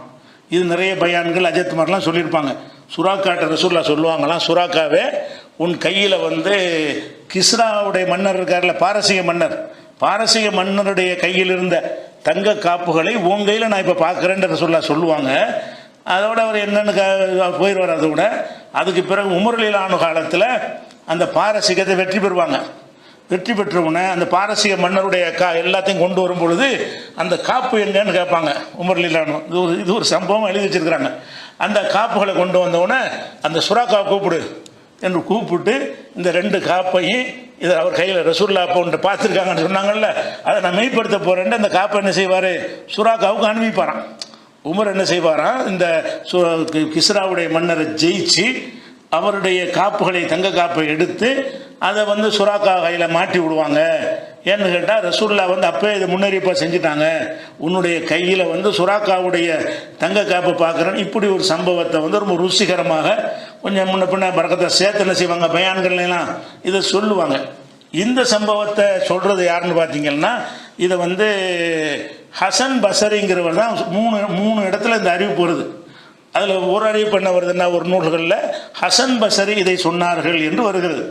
ஹசன் பசரி சஹாபி, அவர் பல சஹாபாக்களை கூட பார்த்ததில்லை. இப்போ தாபி தான், தாபியிலே ரொம்ப இளைய தாபி, மூத்த சஹாபாக்களெல்லாம் பார்த்தது. அபூபக்கர் உமர் உஸ்மானை கூட அவர் பார்த்தது கிடையாது. அதுக்கு பிந்தி உள்ள இளம் சஹாபாக்களை வேண்டாம் அவர் பார்த்திருப்பார் ஹசன் பசரிங்கிறவர். அப்போ இவர் தாபியன்களில் ரொம்ப கம்மியான வயசுடைய ஒரு அறிஞர் தான். இருந்தாலும் அவர் இதை எப்படி சொல்ல முடியும், சுராக்காட்ட ரசூல்லா பேசினதை சுராக்கா சொல்லணும், சுராக்கா சொன்னால் இவர் கேட்டிருக்கணும், சுராக்காவை பார்த்துருக்கணும் இவர், அல்லது எந்த ஒரு நபித்தோழரையாவது பார்த்து கேட்டா சொல்லணும். இவர் ஹசன் பசரி சொல்கிற காரணத்தினால எல்லா அறிஞர்களுமே இவர் ஹசன் பசரி அறிவிப்பு தொடர்பு அருந்ததாக இருக்கிறது. இவர் அந்த சம்பவத்துக்கு ஐ விட்னஸ் ஆக மாட்டார். அந்த சம்பவம் அப்படி நடந்திருக்குமே. ஆனால் இப்படி ஒரு செய்தியை சுராக்கா பல பேருக்கு சொல்லி பெரிய பெரிய சகாபாக்கள் வழியாக அது அறிவிக்கப்பட்டிருக்கேன், இவர் தானே சொல்கிறார், வேற யாரும் சொல்ல காணாம அப்படின்னு சொல்லி என்ன செய்கிறாங்க, அந்த ஹதீஸு சரியில்லைன்னு ஆயிடுது. இதே ஹசன் என்ன செய்கிறாருன்னு, ஹசன் பசரி இன்னொரு அறிவிப்பில் உமர் ரலியல்லாஹு அன்ஹு வழியாக அறிவிக்கிறார். இதே விஷயத்தை உமர் ரலியல்லாஹுடைய சம்பவத்தில் வர்றதுனால அவர் தானே அந்த காப்பை அணிவிக்கிறாரு. அதனால உமர் சொன்னதாக சொல்லி என்ன செய்யறாரு, இவர் அறிவிக்கிறார். உமர் இவர்கிட்ட சொன்னாராம் அப்படின்னு அறிவிக்கிறாரு. இவர் உமர் ரலியல்லாஹுடைய மூத்தா போகிற உமர் ரலியல்லாஹுடைய மூத்தா போகும்போது இவருக்கு வயசு 2. இந்த ஹசன் பசரி வந்து உமர் ரலியல்லாஹு மூத்தா போகிறாங்கல்ல, அப்போ இந்த ஹசன் பசரிக்கு வயசு 2 வயசு புள்ள. இந்த 2 வயசு புள்ளைகிட்ட எப்படி உமர் சொல்லியிருப்பாங்க, உமர் சொன்னாங்கன்னு இவர் அறிவிக்கிறதா இருந்தால் உமர் காலத்தில் பிறந்துட்டார் உண்மை, 2 வயசில் இப்படி அறிவிக்க முடியும். அப்போ இந்த சம்பவத்தை வந்து இதுவும் அந்த தங்க காப்பு சம்பவம் வந்து அதுவும் சரியில்லை. அதே மாதிரி வந்து சில நூல்கள் என்ன செய்கிறாங்கன்னா ஷாஃபி இமாம் சொன்னதாக ஒரு சில ஹதீஸ் நூலில் எழுதி வச்சிருக்கிறாங்க. ஷாஃபி இமாம் எப்படி சொல்கிறாருன்னு கேட்டால் ஹசன் பசரி சொன்னதாக அறிஞர் பெருமக்கள் எனக்கு சொல்ல கேட்டிருக்கிறேங்கிறார். இவ்வளவுதான், ஒரு அறிவிப்பாளர் வருஷம் கிடையாது. ஹசன் பசரி சொன்னதாக அந்த அறிஞர் பெருமக்கள் யாரு? அறிஞர் பெருமக்களே சொல்லியிருக்கட்டேன், ஹசன் பசரிக்கு எப்படி இதை சொல்ல முடியும்? ஷாஃபி இமாம் இந்த சம்பவத்தை எடுத்து என்ன செய்கிறாரு, அதை உண்மை மாதிரி எழுதுறாரு. ஆனால் இதெல்லாம் அவர் வகுத்த விதி பிரகாரமே இது ஏற்றுக்கொள்ளப்படாது. ஹதீஸ் கலையில் இது ஒரு ஹதீஸாக செய்தியாக ஏற்றுக்கவே முடியாது. ஏன்னா ரசூல்லா காலத்துக்கு பின்னாடி உள்ள ஒருத்தர் வந்து ரசூல்லா காலத்தில் நடந்த ஒரு சம்பவத்தை, அது ரசூல்லா நேரடியாக உரையாடிய ஒரு சம்பவத்தை சொல்வதாக இருந்தால் இது வரலாறு ஹதீஸாக போயிருமே. வரலாறு அபூபக்கர் சம்மந்தப்பட்டது மட்டுமா இருந்தால் கூட கொஞ்சம் முன்ன பின்ன பலவீனம் தான் எடுத்துகிட்டு போயிடலாம், நம்ம அமல் செய்கிறது ஒன்றும் கிடையாது. ஆனால் ரசூலுல்லாவுடைய விஷயத்தை வரும்போது கரெக்டாக பர்ஃபெக்டாக இருக்கணுமா இல்லையா? அப்போ இதில் சொல்கிறது மூணு அறிவிப்பு தான் வருகிறது. மூணு விஷயத்துலையுமே ஒன்று ஹசன் சொன்னதாக வருகிறது. பல நூல்களில் எல்லாத்துலேயுமே முடிவு ஹசனாக தான் நிற்கும். பல அறிவிப்பாளர்கள் நான் நிப்பாட்டுவாங்க, யார்கிட்டருந்து கடைசியாக வருதுன்னு கேட்டால் ஹசன் தான். அதே மாதிரி ஹசன் உமர்ண்டு வந்து சிலதில் நிற்குது. சிலதில் வந்து ஹசன்லேருந்து உலமாக்கள் சொன்னார்கள், ஆலிம்கள் சொன்னார்கள், அஹ்லுல் இல்முடையவர்கள் சொன்னார்கள் என்று சொல்லி ஷாஃபி சொன்னதாக இருக்குது. மூணுமே வந்து எல்லாமே ஹசன் பசரிட்டு தான் போய் நிற்கிது. அப்போ இந்த சம்பவத்துக்கு ஒரு ஐவிட்னஸ் கிடையாது. இதை நம்ம ஏற்றுக்கிற முடியாது. அந்த சுறாக்காவுடைய அந்த தங்க காப்பு விஷயமும் அது ஒரு பொய்யாக இருக்கிறது. அதுக்கடுத்து என்னென்னு கேட்டால் இந்த இதுக்கு போகிறாங்க இல்லை, ஹிஜ்ரத்துக்கு போகிறாங்கல்ல, அந்த ஹிஜ்ரத்துக்கு போகும்பொழுது மதீனாவுக்கு நெருங்கிட்டாங்க. மதீனாவுக்கு அந்த நடுவர் வந்துட்டாங்க. சுராக்கா திருப்பி அனுப்பியாச்சு. அதுக்கப்புறமேல ரசூல் ஸல்லல்லாஹு அலைஹி வஸல்லம் மதீனாவுக்கு வந்த உடனே சொல்லி அனுப்புகிறாங்க. யாருக்கு? அன்சார்களுக்கு. ஏன்னாட்டா ஏற்கனவே அந்த பையத் பண்ணிட்டு போயிருக்காங்கல்ல, ஏற்கனவே ரசூலுல்லாவுக்கு தெரியும் யார் யார் நமக்கு ஆதரவாக இருக்கிறாங்க, நமக்கு சப்போர்ட்டாக வேலை செய்கிறவங்க யார், அதில் பிரமுகர் யார் என்றெல்லாம் ரசூலுல்லாவுக்கு ஏற்கனவே தெரியும். கடித தொடர்பு இல்லையே தவிர அவங்கள சந்திக்கிறது, இப்போ வருஷம் சந்திக்கிறது, அவங்கள்ட்ட வந்து சில தகவல்களை சொல்லி அனுப்புறது, இவங்க தகவலை சொல்லி அனுப்புறதுன்னு தொடர்பு இருந்துச்சு. அதனால் மதீனாவுக்கு நெருங்கின உடனே என்ன செய்கிறாங்கன்னு கேட்டால் அன்சாரிலையும் சொல்லி அனுப்புகிறாங்க. அன்சார்னா இந்த பிரமுகர்களுக்கு நான் வந்துட்டேன், ஏன்னா இவங்க வருவாங்கங்கிற நியூஸை வந்து முந்தையே கொடுத்துட்டாங்க, வேறு சோர்ஸ் வழியாக அனுப்பிட்டாங்க. அவங்க எதிர்பார்த்துக்கிட்டு இருக்கிறாங்க, ரசூல்லா வர்றாங்கன்னு எதிர்பார்த்துட்டு இருக்கிறாங்க. அவங்களுக்கு ஒரு கலக்கத்தில் வர இருப்பாங்க. ஏன்னு கேட்டால் புறப்பட்டு 3 நாள் தாண்டி தானே புறப்படுறாங்க. எப்போ வந்து சேரணுமோ அப்போ வரல. ஏன்னா 3 நாள் இங்கே வந்து டேரா பண்ணிட்டாங்க. அன்னைக்கு புறப்பட்டு அன்றைக்கே சேர்ந்தா 3 நாளைக்கு முன்னாடி போய் சேர்ந்துருப்பாங்க. அப்போ புறப்பட்டு ஒரு 3 நாள் வரைக்கும் வெயிட் பண்ணிவிட்டு அப்புறமேல புறப்பட்டதுனால ரசூல்லா வரலையேன்னு தினம் மக்கள் வந்து இப்போ வாசல் வரைக்கும் மதீனா எல்லை வரைக்கும் வருவாங்களாம். வர்றாங்களான்னு ஏறி பார்ப்பாங்களாம், இல்லைன்னு திரும்பி போயிடுவாங்க. இப்படிலாம் ஆர்வமாக இருந்திருக்கிறாங்க. ஏன்னு கேட்டால் இவங்க லேட் பயணமாக இருந்தனால, பயணத்தை வந்து லேட்டாக பண்ணி போனதுனால அவங்களுக்கு போய் சேருவதற்கு தாமதமாகிடுச்சு. அப்போ அன்சாரிக்கு சொன்னோன்னு என்ன செய்கிறாங்கன்னா அன்சாரிகள்லாம் உடனே ஓடிடுறாங்க. இந்த இடத்துல ஒரு செய்தியை சொல்லிடணும். அந்த குகையில் இருக்கும்போது ஒரு வசனம் இறங்குனுச்சுல, இவர் அல்லாஹ் காப்பாற்றினாண்டு, இந்த வசனத்தை வைத்து அபூபக்கருடைய சிறப்புக்கு அவருக்கு நிகராக ஒருவரும் இல்லை என்பதற்கு இந்த ஒரு வசனம் பெரிய ஆதாரமாக இருக்குது. யாரையும் இந்த உம்மத்தில் அபூபக்கருக்கு சமமாக நீங்கள் சொல்ல முடியாது. ஏன்னு கேட்டால் நம்ம சஹாபின்னு பலரையும் சொல்கிறோம்ல, அதெல்லாம் நம்மளா சொல்லிக்கிறது, அல்லது ரசூல்லாவா நினச்சி சஹாபின்னு சொல்லியிருப்பாங்க. இவர் ஒரு ஆளை மட்டும்தான் சஹாபின்னு அல்லாஹ் சொன்னது. அபூபக்கர் மட்டும்தான் என்ன செய்கிறான்னா, இந்த 2 பேர் இருந்தாங்க குகையில்னு சொல்லும்போது இது யகூலு சாஹிபிஹி, சாஹிப்னா சஹாபாவுடைய ஒருமை, தன்னுடைய சஹாபான்னு பன்மையை நம்ம ஒரு ஆளையும் சஹாபாங்கிறோம், ஒரு ஆளையும் நம்ம சஹாபாங்கிறோம். சஹாபா பலருக்கு சொல்கிறக்கூடிய வார்த்தை, அவுளியா மாதிரி வழிண்டா தான் ஒரு ஆள், அவுளியான்னு நிறைய பேர். ஆனால் நம்ம என்ன செய்கிறோம், ஒரு ஆளே அவுளியாம்போம். நான் ஒரு 2வது அவுளியா, இது நான் அவுளியான்னு சொல்கிறோம்ல, ஒரு ஆளை பிடிச்சி அவுளியான்னு சொல்லக்கூடாது.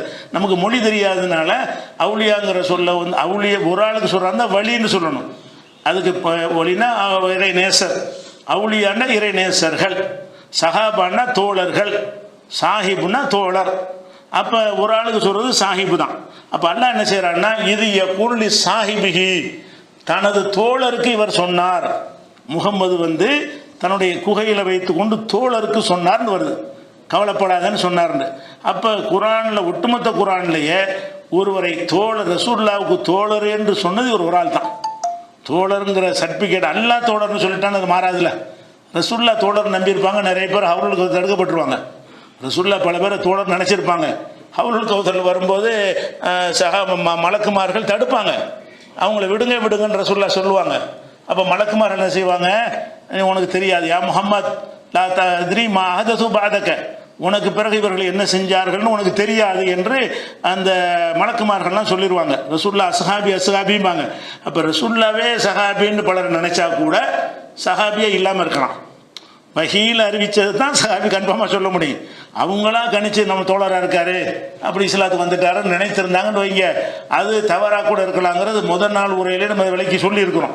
அந்த அடிப்படையில் பார்க்கும்போது இந்த அபூபக்கர் சஹாபி என்பது ஒருத்தன் மறுத்தால், அபூபக்கர் வந்து அவர் தப்பான ஒரு ஆள் முர்த்ததா போயிட்டாருன்னா சொல்கிறாங்க ஷியாக்கள். இந்த ஷியா ராபிசியாக்கள்லாம் என்ன செய்கிறாங்கன்னு கேட்டால், அபூபக்கர் உமர்லாம் காஃபிரா போயிட்டாங்கிறாங்க. அப்படின்னா அவன் தான் காஃபிர், இந்த குரானை மறுத்துறான். அல்லாஹ்வுடைய ரசூலுக்கு தோழர்னு அவருக்கு மட்டும் தான் சொல்லியிருக்கிறான். அல்லாஹ் ஒருத்தரை வந்து தோழர்னு சொன்னால் அதில் மாற்றம் இருக்குமா? நிஜமான தோழராக இருந்தால் தான் சொல்லியிருப்பான். உண்மையாக ரசூலுல்லாவுக்கு தோழராக இருந்தால் அவர் எப்படி காஃபிர் ஆவார்? உண்மைக்கும் ரசூலுல்லாவுடைய தோழர்னு அல்லாஹ் சர்டிஃபிகேட் கொடுத்துருக்கான். ஒன்று. ரெண்டாவது என்னன்னு கேட்டால், இது ரசூலுல்லா வந்து பதட்டப்படலை, இவர் பதட்டப்படுறாரு. அதுக்கு தான் அல்லாஹ் என்ன செய்றான், ஃபஅன்ஸலல்லாஹு ஸகீனத்துஹு அலைஹி, அவர் மீது அல்லாஹ் தனது அமைதியை இறக்கினான். அவர் மீது என்பது சில பேர் ரசூலுல்லா மீதுன்னு சொல்லுவாங்க, ரசூலுல்லா மீது சொல்ல முடியாது. ஏன்? அவங்க தான் ஸ்டடியாக இருக்கிறாங்களே, அவங்க பதறவும் இல்லையே, பயப்படவும் இல்லையே. அவர் மீது மொட்டையாக வருது. அவருங்கிறது இந்த ரெண்டில் யாரை வேண்டாலும் குறிக்கும். அவர் மீது அமைதி இறக்கினான் வருது. அவர்னா யாரு? முன்னாடி 2 பேர் பேசப்படுது, 2 பேரும் கோயில் இருந்தார்கள். அப்போ இந்த அவர் என்பது ரசூலுல்லாவை தான் குறிக்கும் என்று சில பேர் என்ன செய்வாங்க, விளக்கம் சொல்வார்கள். அப்போ ரசூலுல்லாவுக்கு இந்த விஷயத்தில் அமைதி தேவைப்படலை. அவங்க என்ன செஞ்சாங்க, இந்த கூட்டத்தை பயப்படவே இல்லை. எதிரிகள் வந்துடுவாங்க, குனிஞ்சு அந்த அல்லாஹ் இருக்கான்ப்பா அப்படின்னு சொல்லி ஸ்டடியாக உறுதியாக செஞ்சாங்க. எந்த ஒரு பதட்டம் இல்லாமல் தடுமாற்றம் இல்லாமல் அவங்க இருந்தாங்க. பதறினது யாரு? அபூபக்கர் தான். அப்போ அவர் தான் சக்கீனத்து வேணும். ஃபஅன்ஸலல்லாஹு ஸகீனத்துஹு அலைஹி, தன்னுடைய அமைதியை அல்லாஹ் அவர் மீது இறக்கினான், அந்த பதட்டத்தை போக்கினான்.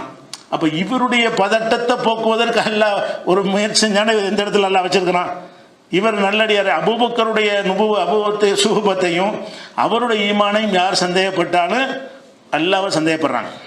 இந்த வசனத்தை மறுக்கிறாங்க. ஏன்னா இவர் ஒரு ஆளுக்கு தான் இப்படிப்பட்ட ஒரு கேரண்டி எல்லாம் என்ன செஞ்சுருக்கிறான், கொடுத்துருக்கிறான் என்றதை இந்த இடத்துல என்ன செய்யணும், நம்ம தெரிஞ்சு கொள்ள வேண்டும். அடுத்ததாக வந்து உள்ளே போகும்பொழுது என்ன ஆகுதுன்னு கேட்டால், மதீனாவுக்கு போகிறாங்க. போன உடனே மக்கள்லாம் வர்றாங்களா, இவங்களுக்கு மட்டும் தெரியும். யாருக்கு? இந்த வந்து சந்திச்சுட்டு போனாங்கல்ல, அக்கபாவில் வருஷம் வந்து சந்திப்பாங்கல்ல, அந்த சஹாபாக்களுக்கு ரசூலுல்லாஹ் கரெக்டாக தெரியும். பல முறை பார்த்துருக்குறாங்க. உள்ளூர் மக்களுக்கு தெரியாது. கூட்டமாக வந்து உள்ள நுழைஞ்ச உடனே எல்லாம் அபூபக்கருக்கு சலாம் கொடுக்குறாங்க. 2 பேர் வந்த உடனே அவங்களுக்கு தெரியும், பெருமக்களுக்கு பொதுமக்கள் கூட்டமாக என்ன செய்கிறாங்க, வர்றாங்க. அவங்க அதுக்கு முந்தைய ரசூலுல்லாஹ் பார்த்ததில்லை, கேள்வி தான் பட்டிருக்கிறாங்க. இந்த 12 பேரை நியமித்து அனுப்புனாங்கல்ல, அவங்க வழியாக அவங்க இஸ்லாத்தை அறிந்து ரசூலுல்லாவை அறிந்த மக்களாக இருந்தாங்களே தவிர ரசூலுல்லாஹ் கற்பா சிவப்பா எப்படி இருப்பாங்கன்னு உங்களுக்கு தெரியாது. அப்போ 2 பேர் வந்தவொன்னு பார்க்குறாங்க. இவர் இளவட்டமாக தெரிகிறாங்க ரசூல் ஸல்லல்லாஹு அலைஹி வஸல்லம். இவர் ஒரு முதிர்ச்சியாக இருக்கிறாரு.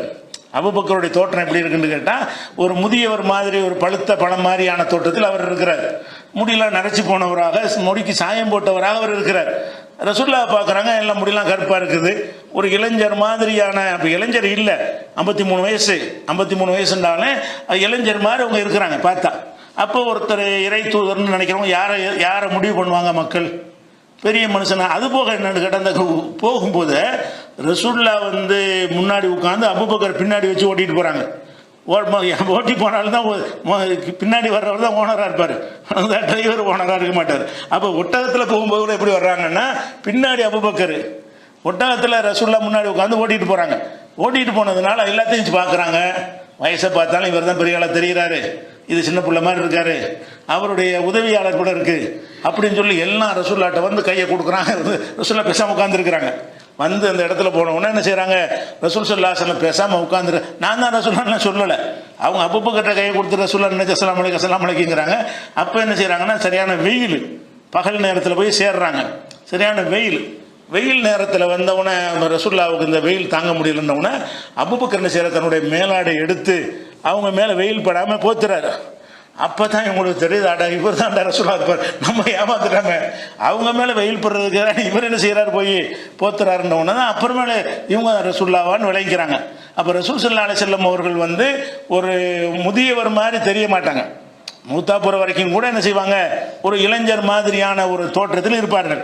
அப்போ அபூபக்கர் வந்து ஒரு முதியவர், ஒரு பெரிய மனுஷ தன்மை, பார்த்தா ஒரு பெரிய மனிதர்னு சொல்லுவோம்ல, அந்த மாதிரியான தன்மையில் இருந்திருக்கிறாங்க. இப்படி வந்து மதீனாவுக்கு போய் சேர்ந்துடுறாங்க. அப்போ மதீனாவுக்கு போகிற வரைக்கும் உள்ள இந்த ஹிஜ்ரத்து பயணம், இந்த ஒரு ஆள் தான் அது எல்லாரையும் ஹிஜ்ரத்து அனுப்பி விட்டுட்டு, நீ என்னோட தான் நீ வரணும்னு சொல்லி தனக்கு நம்பிக்கையான ஒரு தோழராக ரசூலுல்லாஹ் தேர்ந்தெடுக்கிறாங்க. டெய்லி அவர் வீட்டில் போய் மசோரா பண்ணுறாங்க. அப்போ எல்லாத்துலேயும் 2.5 கலந்து இருக்கிற ஒரு பேர் பெற்றோர் இவர் தான். அல்லாஹ்வுடைய ரசூலுடைய அந்த ஹிஜ்ரத்தில் இருந்தால் இஸ்லாமிய புரட்சியை வந்துச்சின்னு சொல்கிறோம். அந்த புரட்சிக்கு வந்து இவர் தானே சேர்ந்தானே இருந்திருக்காரு. அபூபக்கருடைய சப்போர்ட் தானே அதிகமாக இருந்திருக்கிறது. பிளான் பண்ணது, வகுத்தது, வாகனத்தை வாங்கினது, அவருடைய அடிமையை உணவு எல்லா செட்டிங் அவர் தான் பண்ணுறாரு. நாங்கள் குகைக்கு போயிடுவோம், நீ 10 மணிக்கு பால் கொண்டு வரணும், நீ இத்தனை மணிக்கு அதை செய்யணும்னு ஒவ்வொன்றுக்கும் ஒரு ஆளை, அந்த 3 நாளைக்கு பிறகு அந்த ஒட்டகத்தை கொண்டுட்டு கரெக்டாக வரணும், எல்லா பிளான் பண்ணி கொடுக்குறது யாருன்னு கேட்டால் அபூபக்கர் தான். அப்போ அந்த மாதிரியாக ஒன்று இப்படிப்பட்ட ஒரு விஷயத்தோட ஹிஜ்ரத்து பயணம் போய் முடிச்சிட்டாங்க. அதுக்கு பிறகு என்னன்னா, அதுக்குள்ளே போக தேவையில்லை. மதீனாவுடைய வாழ்க்கை, அன்றாட வாழ்க்கையெல்லாம் வரலாறுல வராது. வருவாங்க, போவாங்க, தொழுவாங்க, வியாபாரம் பண்ணியிருப்பாங்க, அப்படிங்கிறது தான் அதில் உள்ள வரலாறு. அடுத்து மதீனாவுக்கு போன பிறகு வர்றதா இருந்தால் என்னன்னு கேட்டால், அந்த பத்ருடைய போர், அந்த சம்பவங்களில் தானே அவங்க வருவாங்க. அதுக்கு பிறகு என்ன செஞ்சார், மதீனாவுக்கு போன பிறகு என்ன செஞ்சார்னா, அதுக்கு வரலாறுல எழுதுவாங்களா, அதெல்லாம் வெள்ளிக்கிழமை செஞ்சார், சனிக்கிழமை செஞ்சார்னு செய்ய மாட்டாங்க. சமுதாயம் சம்பந்தப்பட்ட விஷயங்கள் தான் வரலாறாக ஆக்கப்படும். அன்றாட ரொட்டீனான வாழ்க்கை வந்து வரலாறாக வராது. அப்போ அபூபக்கர் மதீனாவுக்கு போனாங்க, அதோடு சரியாக போச்சு. மதீனாவுக்கு போன பிறகு மதீனாவுடைய பணிகளில் ரசூலுல்லாஹ்வோட இருப்பார், வியாபாரம் பண்ணிகிட்டு இருந்தார். அது வந்து அது பிரச்சனை இல்லை. அதுக்கடுத்து என்ன செய்யணும்னு சொன்னால், பத்ரு போர்க்களம் வருது.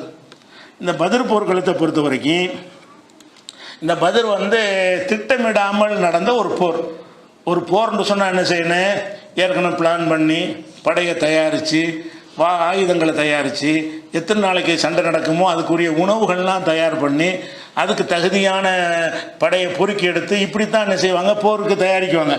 இந்த பத்ரு போரை பொறுத்த வரைக்கும் அது போருக்குன்னு போன வாழ்க்கை இல்லை. அவங்க எதுக்கு போகிறாங்கன்னு கேட்டால், ஒரு வர்த்தக கூட்டம், ஒரு வியாபார கூட்டம் வந்து போய்கிட்டு இருக்கிறாங்க எங்கள் மதீனாவுடைய எல்லையில்.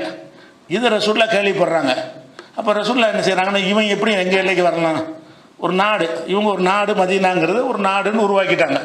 மக்காவாசிகள் வந்து சரக்குகளை ஏற்றி கொண்டு சிரியா மற்ற பகுதிக்கு போகிறதா இருந்தால் மதீனாவுடைய எல்லை இருக்கிற அதுக்குள்ளே புகுந்து தான் அவங்க போவாங்க. அப்போ ரசூலுல்லாஹ்க்கு தகவல் வருது, இவங்க வந்து நம்மளை விரட்டி விட்டுவிட்டு நம்ம ஊருக்குள் வழியாக நுழைஞ்சு என்ன செய்கிறான், இவன் நம்ம எல்லைக்குள்ளே வந்து வியாபாரிகளாக போகிறாங்க, விடக்கூடாது. இது எல்லா நாடும் செய்வாங்க, இது கொள்ளையடிக்கிறது கிடையாது, இது எல்லா நாடும் செய்வாங்க. இந்திய எல்லைக்குள்ளே வந்து பாகிஸ்தான்காரன் வந்துட்டு வியாபாரம் பண்ணுறதுக்கு வந்தால் விடுவாங்களா? இந்தியா இல்லைன்னா இந்தியாவுடைய அனுமதி வாங்கணும், அவங்க ஒத்துக்கிட்ட பிறகு தான் நீ உள்ளே வரணும். அதில் எதிரி நாடாக இருந்தால் போக முடியுமான்னா போக முடியாது. அப்போ மக்காவில் உள்ளவர்களுக்கு இவங்க எதிரிகள் எந்த அளவுக்குன்னா தலைக்கு விலை வச்சிருக்கிறாங்க. அப்போ ஒரு தலையை கொண்டு வந்தால் இவ்வளோ ஒட்டகம் 100 ஒட்டகம்னு அறிவித்த ஒரு ஆள் வந்து அவருடைய அதிகாரத்தின் கீழே மதீனா இருக்கும் பொழுது நீ என்ன செய்கிற, அவங்க ஊருக்குள்ளே நுழைஞ்சு போறியன்று தான் எடுத்துக்கிடுவாங்க. அந்த மாதிரி அந்த எதிரிகள் வந்தவுடனே என்ன செய்கிறாங்கன்னு கேட்டால், அப்போ ரசூலுல்லாஹ் வந்து இவங்களை விடக்கூடாது, எல்லாத்தையும் பறிமுதல் பண்ணுங்க, வியாபாரத்துக்கு கொண்டு வந்த பொருளையெல்லாம் பறிமுதல் பண்ணுவதற்கு தான் போகிறாங்க, போருக்கு போகலை. வியாபார கூட்டத்தை வழிமறித்து பறிமுதல் செய்யணும் என்பதற்கு போகிறாங்க. அப்படி போகிற விஷயம் மதீனாவுக்கு தெரிஞ்சு போச்சு, மக்காவுக்கு. இந்த மாதிரி முகமது வந்து கூட்டத்தோடு வந்து இந்த வர்த்தக கூட்டத்தை, அபு சுஃபியான் தலைமையில் போகிற வர்த்தக கூட்டத்தை வந்து வழிமறிக்க வர்றாரு அப்படின்னு தகவல் தெரிஞ்ச உடனே அங்கே உள்ளவங்க என்ன செய்கிறாங்கன்னா, இதை காப்பாற்றணுமேங்கிறதுக்காக வேண்டி பெரிய படையை திரட்டிட்டு வர்றாங்க. அவங்களுடைய வியாபாரின்னா எல்லாம் சொந்தக்காரங்களாக இருப்பாங்க. வியாபாரத்தில் இருக்கிறாங்கன்னா ஒவ்வொரு ஆளுக்கும் 50 பேர் சொந்தக்காரங்க இருப்பாங்கல்ல. இவங்க வியாபாரத்துக்கு போகிறாங்க, இவங்கள வச்சு தான் அவங்க வாழ்க்கையே ஓடும், அப்படிப்பட்டவர்களாக இருப்பாங்க. அப்போ நம்முடைய வியாபார கூட்டத்தெல்லாம் மறிச்சிட்டாங்கன்னு சொன்னால் நம்முடைய பொருளாதார அடிபட்டு போயிடும், ஆட்கள்லாம் கொலை பண்ணிவிட்டாங்கன்னா என்ன செய்கிறது அப்படின்னு பதறி என்ன செய்கிறாங்கன்னா, அங்கேருந்து அபூஜஹல் தலைமையில் அவங்க ஒரு படையை போய் என்ன செய்யணும், ரொம்ப விடக்கூடாது, நம்ம தாக்கிடணும்னு சொல்லி அவங்க இவங்களை காப்பாற்றுறதுக்காக வர்றாங்க. அப்படி வரும்போது அவங்க யாரை இவங்க சந்திக்க வேண்டி வரேன், வர்த்தக கூட்டத்தை சந்திக்க வேண்டி வராது, இவங்களாம் சந்திக்க வேண்டி வரும். அப்போ ரசூலுல்லாவுக்கு இந்த ஒரு செய்தி வந்துருச்சு, இவங்க நம்ம வர்த்தக கூட்டத்தை நோக்கி போயிட்டுருக்குறோம், ஆனால் அவங்க சண்டைக்கு வந்துட்டுருக்குறாங்க. வர்த்தக கூட்டத்தை மறிக்கிறது முக்கியம் கிடையாது, இப்போ மறித்தாலும் அவங்க படையெடுத்து ரவுண்டு கட்டி என்ன செய்வாங்க, நமக்கு மறுபடி பின்னடைவை ஏற்படுத்திடுவாங்க. அதனால் அந்த திட்டத்தை கைவிட்டு விட்டு இவங்கள ஃபேஸ் பண்ணுவோம் அப்படின்னு சொல்லி, யார் அந்த மக்காவிலேருந்து வரக்கூடிய அந்த படையை ஃபேஸ் பண்ணுவோம்னு சொல்லி தான் அந்த பத்ருங்கிற இடத்துல வச்சு என்ன செய்கிறாங்க, அந்த அவங்க வர்றதுக்கு இவங்க பத்ரு இடத்துக்கு போகிறது கரெக்டாக இருக்கிறது. அந்த பத்ருங்கிற இடத்துல வைத்து அவங்கள சந்திக்கிறாங்க. அப்படி சந்திக்கும் பொழுது எல்லாத்தையும் மசூரா கேட்குறாங்க. ரசூல் ஸல்லல்லாஹு அலைஹி வஸல்லம் சஹாபாக்கள்லாம் கூட்டுறாங்க. அந்த கூட்டி என்ன செய்கிறாங்க, இப்போ நீங்கள் வியாபாரத்தை கூட்டத்தினுடைய பொருளை பறிமுதல் பண்ண வந்தீங்க, சண்டைக்கு நீங்கள் வரல, அதுக்கு தயாராக இப்போ வரல, இப்போ நம்ம அதை விட்டுட்டு இங்கே போனோம்னு சொன்னால் சின்ன விஷயம் கிடையாது. முதல்ல திட்டப்படி போனோம்னு சொன்னால் அவன் வியாபாரி ஒன்றுமே இருக்காது, ஜாமான்லாம் பறிமுதல் பண்ணி போனான்னு வெட்டி விட்டு வந்துடலாம். இப்போ உள்ள நிலைமை என்னடா மாறிடுச்சு. இப்போ ரசூல்லா மக்கள்கிட்டலாம் கூட்டிச்சு, அந்த மக்கள் நாங்கள் இருந்தவங்க தான், அந்த பறிமுதல் செய்வதற்காக வந்தாங்கல்ல 300 பேர் 300 பேர், அந்த மக்கள்கிட்ட தான் கேட்குறாங்க, இப்போ நம்ம என்ன செய்யலாம் அப்படின்னு கேட்குறாங்க. என்ன செய்யலான்னு கேட்டால் எல்லாம் அப்படி சும்மா இருக்கிறாங்க. அப்போ அபூபக்கர்னு சொல்கிறாங்க, இல்லை நம்ம சந்திச்சிருவோம், எதாக இருந்தாலும் சந்திச்சிருவோம் அப்படிங்கிறாங்க. இதுக்கு பயப்பட வேணாம். உமர்கிட்ட கேட்குறாங்க, சந்திச்சிருவோம், போருக்கு போங்கிறாங்க. அதை போருக்கு போகிறதா ரிவர்ஸ் ஆகிக்கிறதான்னு மசூரா. ஏன்னு கேட்டால் நம்ம படையோடு வரல, சண்டைக்கு உரிய தயாரிப்போடு வரல, சாதாரண வர்த்தக கூட்டத்தை வழிமறிக்கிறதுக்கு நம்ம வந்திருக்கிறோம். ஆனால் இப்போ சண்டை செய்கிற நிலைமை ஏற்பட்டு போச்சு. வலிமையான ஒரு படையோட 1000 பேரோட வர்றான், நம்ம 300 பேர் இருக்கிறோம். இப்போ 1000 பேர் கொண்ட ஒரு படையை 300 கொண்ட பேர் போதுமான தயாரிப்பு இல்லாமல், போருக்கு கூட தயாரிப்பு இருக்கணும், எந்த விதமான யுத்த தயாரிப்பும் இல்லாமல் நம்ம போய் சந்தித்தா சரியாக வருமானு கேட்குறாங்க. அபூபக்கர் பாத்ரூம் எதாக இருந்தாலும் அப்படிங்கிறாரு. உமர் அதை சொல்கிறாரு. ரசூலுல்லாஹ் திருப்பி என்ன சொல்கிறீங்க சொல்லுங்கிறாங்க. சொன்ன பிறகு ரசூலுல்லாஹ் அந்த முடிவு எடுக்கலை. அவங்க எப்படி சொன்னோன்னு அந்த சஅத் இப்னு உபாதான்னு ஒருத்தர் இருந்தார். அவர் மதீனாவுடைய ஹஸ்ரஜ் கோத்திரத்துடைய தலைவர், ரசூலுல்லாஹ்வுக்கு அடைக்கலம் கொடுத்தவர். அந்த 70 பேர் சந்திச்சாங்கல்ல, அதில் உள்ள ஒருத்தர், 12 பேரில் ஒரு ஆள், அந்த மதீனாவில் நியமிச்சாங்கல்ல, அந்த மாதிரியான ஒரு முக்கியமான ஒரு ஆள் யாருன்னு கேட்டால் அன்சாரிகளில் சஅத் இப்னு உபாதா. அவர் விளங்கிட்டாரு, மதீனாவாசிகளுடைய கருத்து தான் ரசூலுல்லாஹ் கேட்குறாங்க, என்னப்பா சொல்லுங்கன்னு கேட்டால் அபூபக்கர் உமர் தான் சொல்கிறாங்களே தவிர மதீனாவாசிகள் தான் ஜாஸ்தி, இவங்க ஹிஜ்ரத் பண்ணவும் கம்மி, இவங்க மட்டும் சரின்னா அங்கே போய் போர் செய்ய முடியாது. யார் சரின்னு சொல்லணும், இருந்த மக்களில் 300 பேரில் ஒரு 75 பேர்கிட்ட தான் முஹாஜிர் இருப்பாங்க, பாக்கி எல்லாருமே அன்சாரிகள் மதீனா ஆளுக்க. அப்போ நாங்கள்லாம் தயார்னு இவங்க சொல்லிடுவாங்க, அவங்க தயார் இல்லைன்னு தெரியும் ரிவர்ஸ் ஆகிட்டாங்கன்னா. அதனால ரசூலுல்லாஹ் சொல்லுங்கப்பாங்கிறாங்க. நாங்கள் ரெடின்னு அபூபக்கர் சொல்கிறார், மறுபடியும் சொல்லுங்கிறாங்க. அப்போ சஅத் இப்னு உபாதா எந்திரிச்சு சொல்கிறாரு, எங்களை தான் கேட்குறீங்களான்னு கேட்குறாரு. நாங்கள் என்ன சொல்கிறோங்கிறது தான் திருப்பி கேட்குறீங்களான்னு கேட்குறாரு. ஆமான்னு சொன்ன உடனே அவர் என்ன சொல்கிறாரு, நாங்கள் இறுதி வரைக்கும் நிற்போம், கடைசி வரைக்கும் நிற்போம், உயிரை கொடுத்தாலும் நிற்போம், பின்வாங்க மாட்டோம்னு சொல்லி அவர் என்ன செய்கிறாரு, அன்சாரிகளை நாங்கள் கடைசி வரைக்கும் நிற்போம்னு சொன்ன உடனே குறிச்சு கிளம்புங்கன்ட்டாங்க. அவங்க கருத்து கேட்ட பிறகு அப்பவும் பாருங்கள் அபூபக்கருடைய வீரத்தை பாருங்கள். அவர் இவ்வளோ பெரிய கூட்டத்தோடு வந்திருக்கிறாங்கன்னா என்ன சொல்லுவாங்க, நம்ம சரியாக இல்லை, நம்மகிட்ட ஆயுதம் இல்லாமல் இருக்கிறோம், நம்ம நேக்க ரிவர்ஸ் ஆகிக்கிறோம்னு சொல்லுவாங்க. பயப்படவே மாட்டார். எடுத்தவனும் என்ன செய்கிறாரு, பார்த்துருவோம் ஒரு கை அப்படின்னு சொல்கிற அளவுக்கு ஒரு முரட்டு தைரியமான ஒரு ஆளாக தான் அபூபக்கர் நம்ம பார்க்குறோம். பயம்ங்கிறதே வாழ்க்கையில் அவர்கிட்ட இல்லை. அந்த மாதிரி இருக்கும்போது ரசூலுல்லாஹ் என்ன செய்கிறாங்கன்னா மதீனாவாசிகளுடைய கருத்தை எதிர்பார்க்குறாங்க. அவர் இதை சொன்னார். அதுக்கு பிறகு உள்ள சம்பவங்களை இன்ஷா அல்லாஹ் நம்ம நாளைக்கு பார்க்கலாம். அஸ்ஸலாமு அலைக்கும் வரஹ்மத்துல்லாஹி வபரகாத்துஹு. கண்ணியத்திற்குரிய எல்லாம் அல்ல அல்லாஹ் ஜல்ல ஷானஹு தஆலாவின் நல்லடியார்களே, சொர்க்கவாசிகள் என்று நற்செய்தி சொல்லப்பட்ட 10 நபித்தோழர்களின் வரலாறில் அபூபக்கர் சித்திக் ரலியல்லாஹு அன்ஹு அவர்களுடைய வரலாறை நம்ம பார்த்து வருகிறோம். அதனுடைய தொடர்ச்சியாக அபூபக்கர் சித்திக் ரலியல்லாஹு அன்ஹு அவர்கள் நபிகள் நாயகம் ஸல்லல்லாஹு அலைஹி வஸல்லம் அவர்கள் பங்கெடுத்த எல்லா போர்களிலையும் அவர்கள் கலந்து கொண்டார்கள். எந்த ஒரு போர்லையும் அவங்க தவிர்த்ததே கிடையாது. பத்ர் போர்லையும் அவங்க கலந்து கொண்டார்கள். அந்த பத்ர் போரை பொறுத்த வரைக்கும் நபி ஸல்லல்லாஹு அலைஹி வஸல்லம் அவர்கள் ரொம்ப நெருக்கடியான ஒரு நிலையில் அல்லாஹ்விடத்தில் துஆ செய்வாங்க. ஏன் நெருக்கடியான நிலையில் துஆ செய்கிறாங்கன்னு கேட்டால், அவங்க போருக்குரிய தயாரிப்பில் இருக்கவில்லை. எதிரிகளை வர்த்தக கூட்டத்தை வழிமறிக்கிறதுக்கான முயற்சியில் தான் வந்திருந்தாங்க. அப்போ எதிரிகள் அதிகமான பலத்தோடு வந்திருக்கும் பொழுது நமக்கு என்ன ஆகுமோங்கிற ஒரு பயம் அவங்களுக்கு இருந்தது. 3 மடங்கு பலத்தோடு இருக்கிறாங்க, ஆயுத பலத்தோடு இருக்கிறாங்க என்று ரொம்ப பயந்தாங்க. பயந்து அல்லாஹ்விடத்தில் என்ன செய்கிறாங்கன்னா துவா செய்கிறாங்க. இறைவா, ராத்திரி பூரா துவா, மறுநாள் போர்னு சொன்னால் இரவு முழுவதும் அல்லாஹ்விடத்தில் துவா செய்கிறாங்க. இறைவா, நான் புகாரில் 3953வது ஹதீஸில் இருக்கிறது, இறைவா உன்னுடைய நீ அளித்த வாக்குறுதியை நீ நிறைவேற்ற வேண்டும் என்று நான் உன்கிட்ட கோரிக்கை வைக்கிறேன்.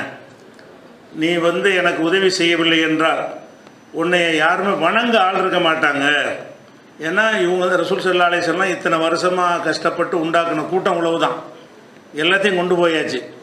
எல்லாரும் போர்க்களத்தில் முழுமையாக தோற்கடிக்கப்பட்ட ரசூல்லா உட்பட அழிக்கப்பட்டாங்கன்னா மார்க்கத்தை சொல்ல ஆள் இருக்காது.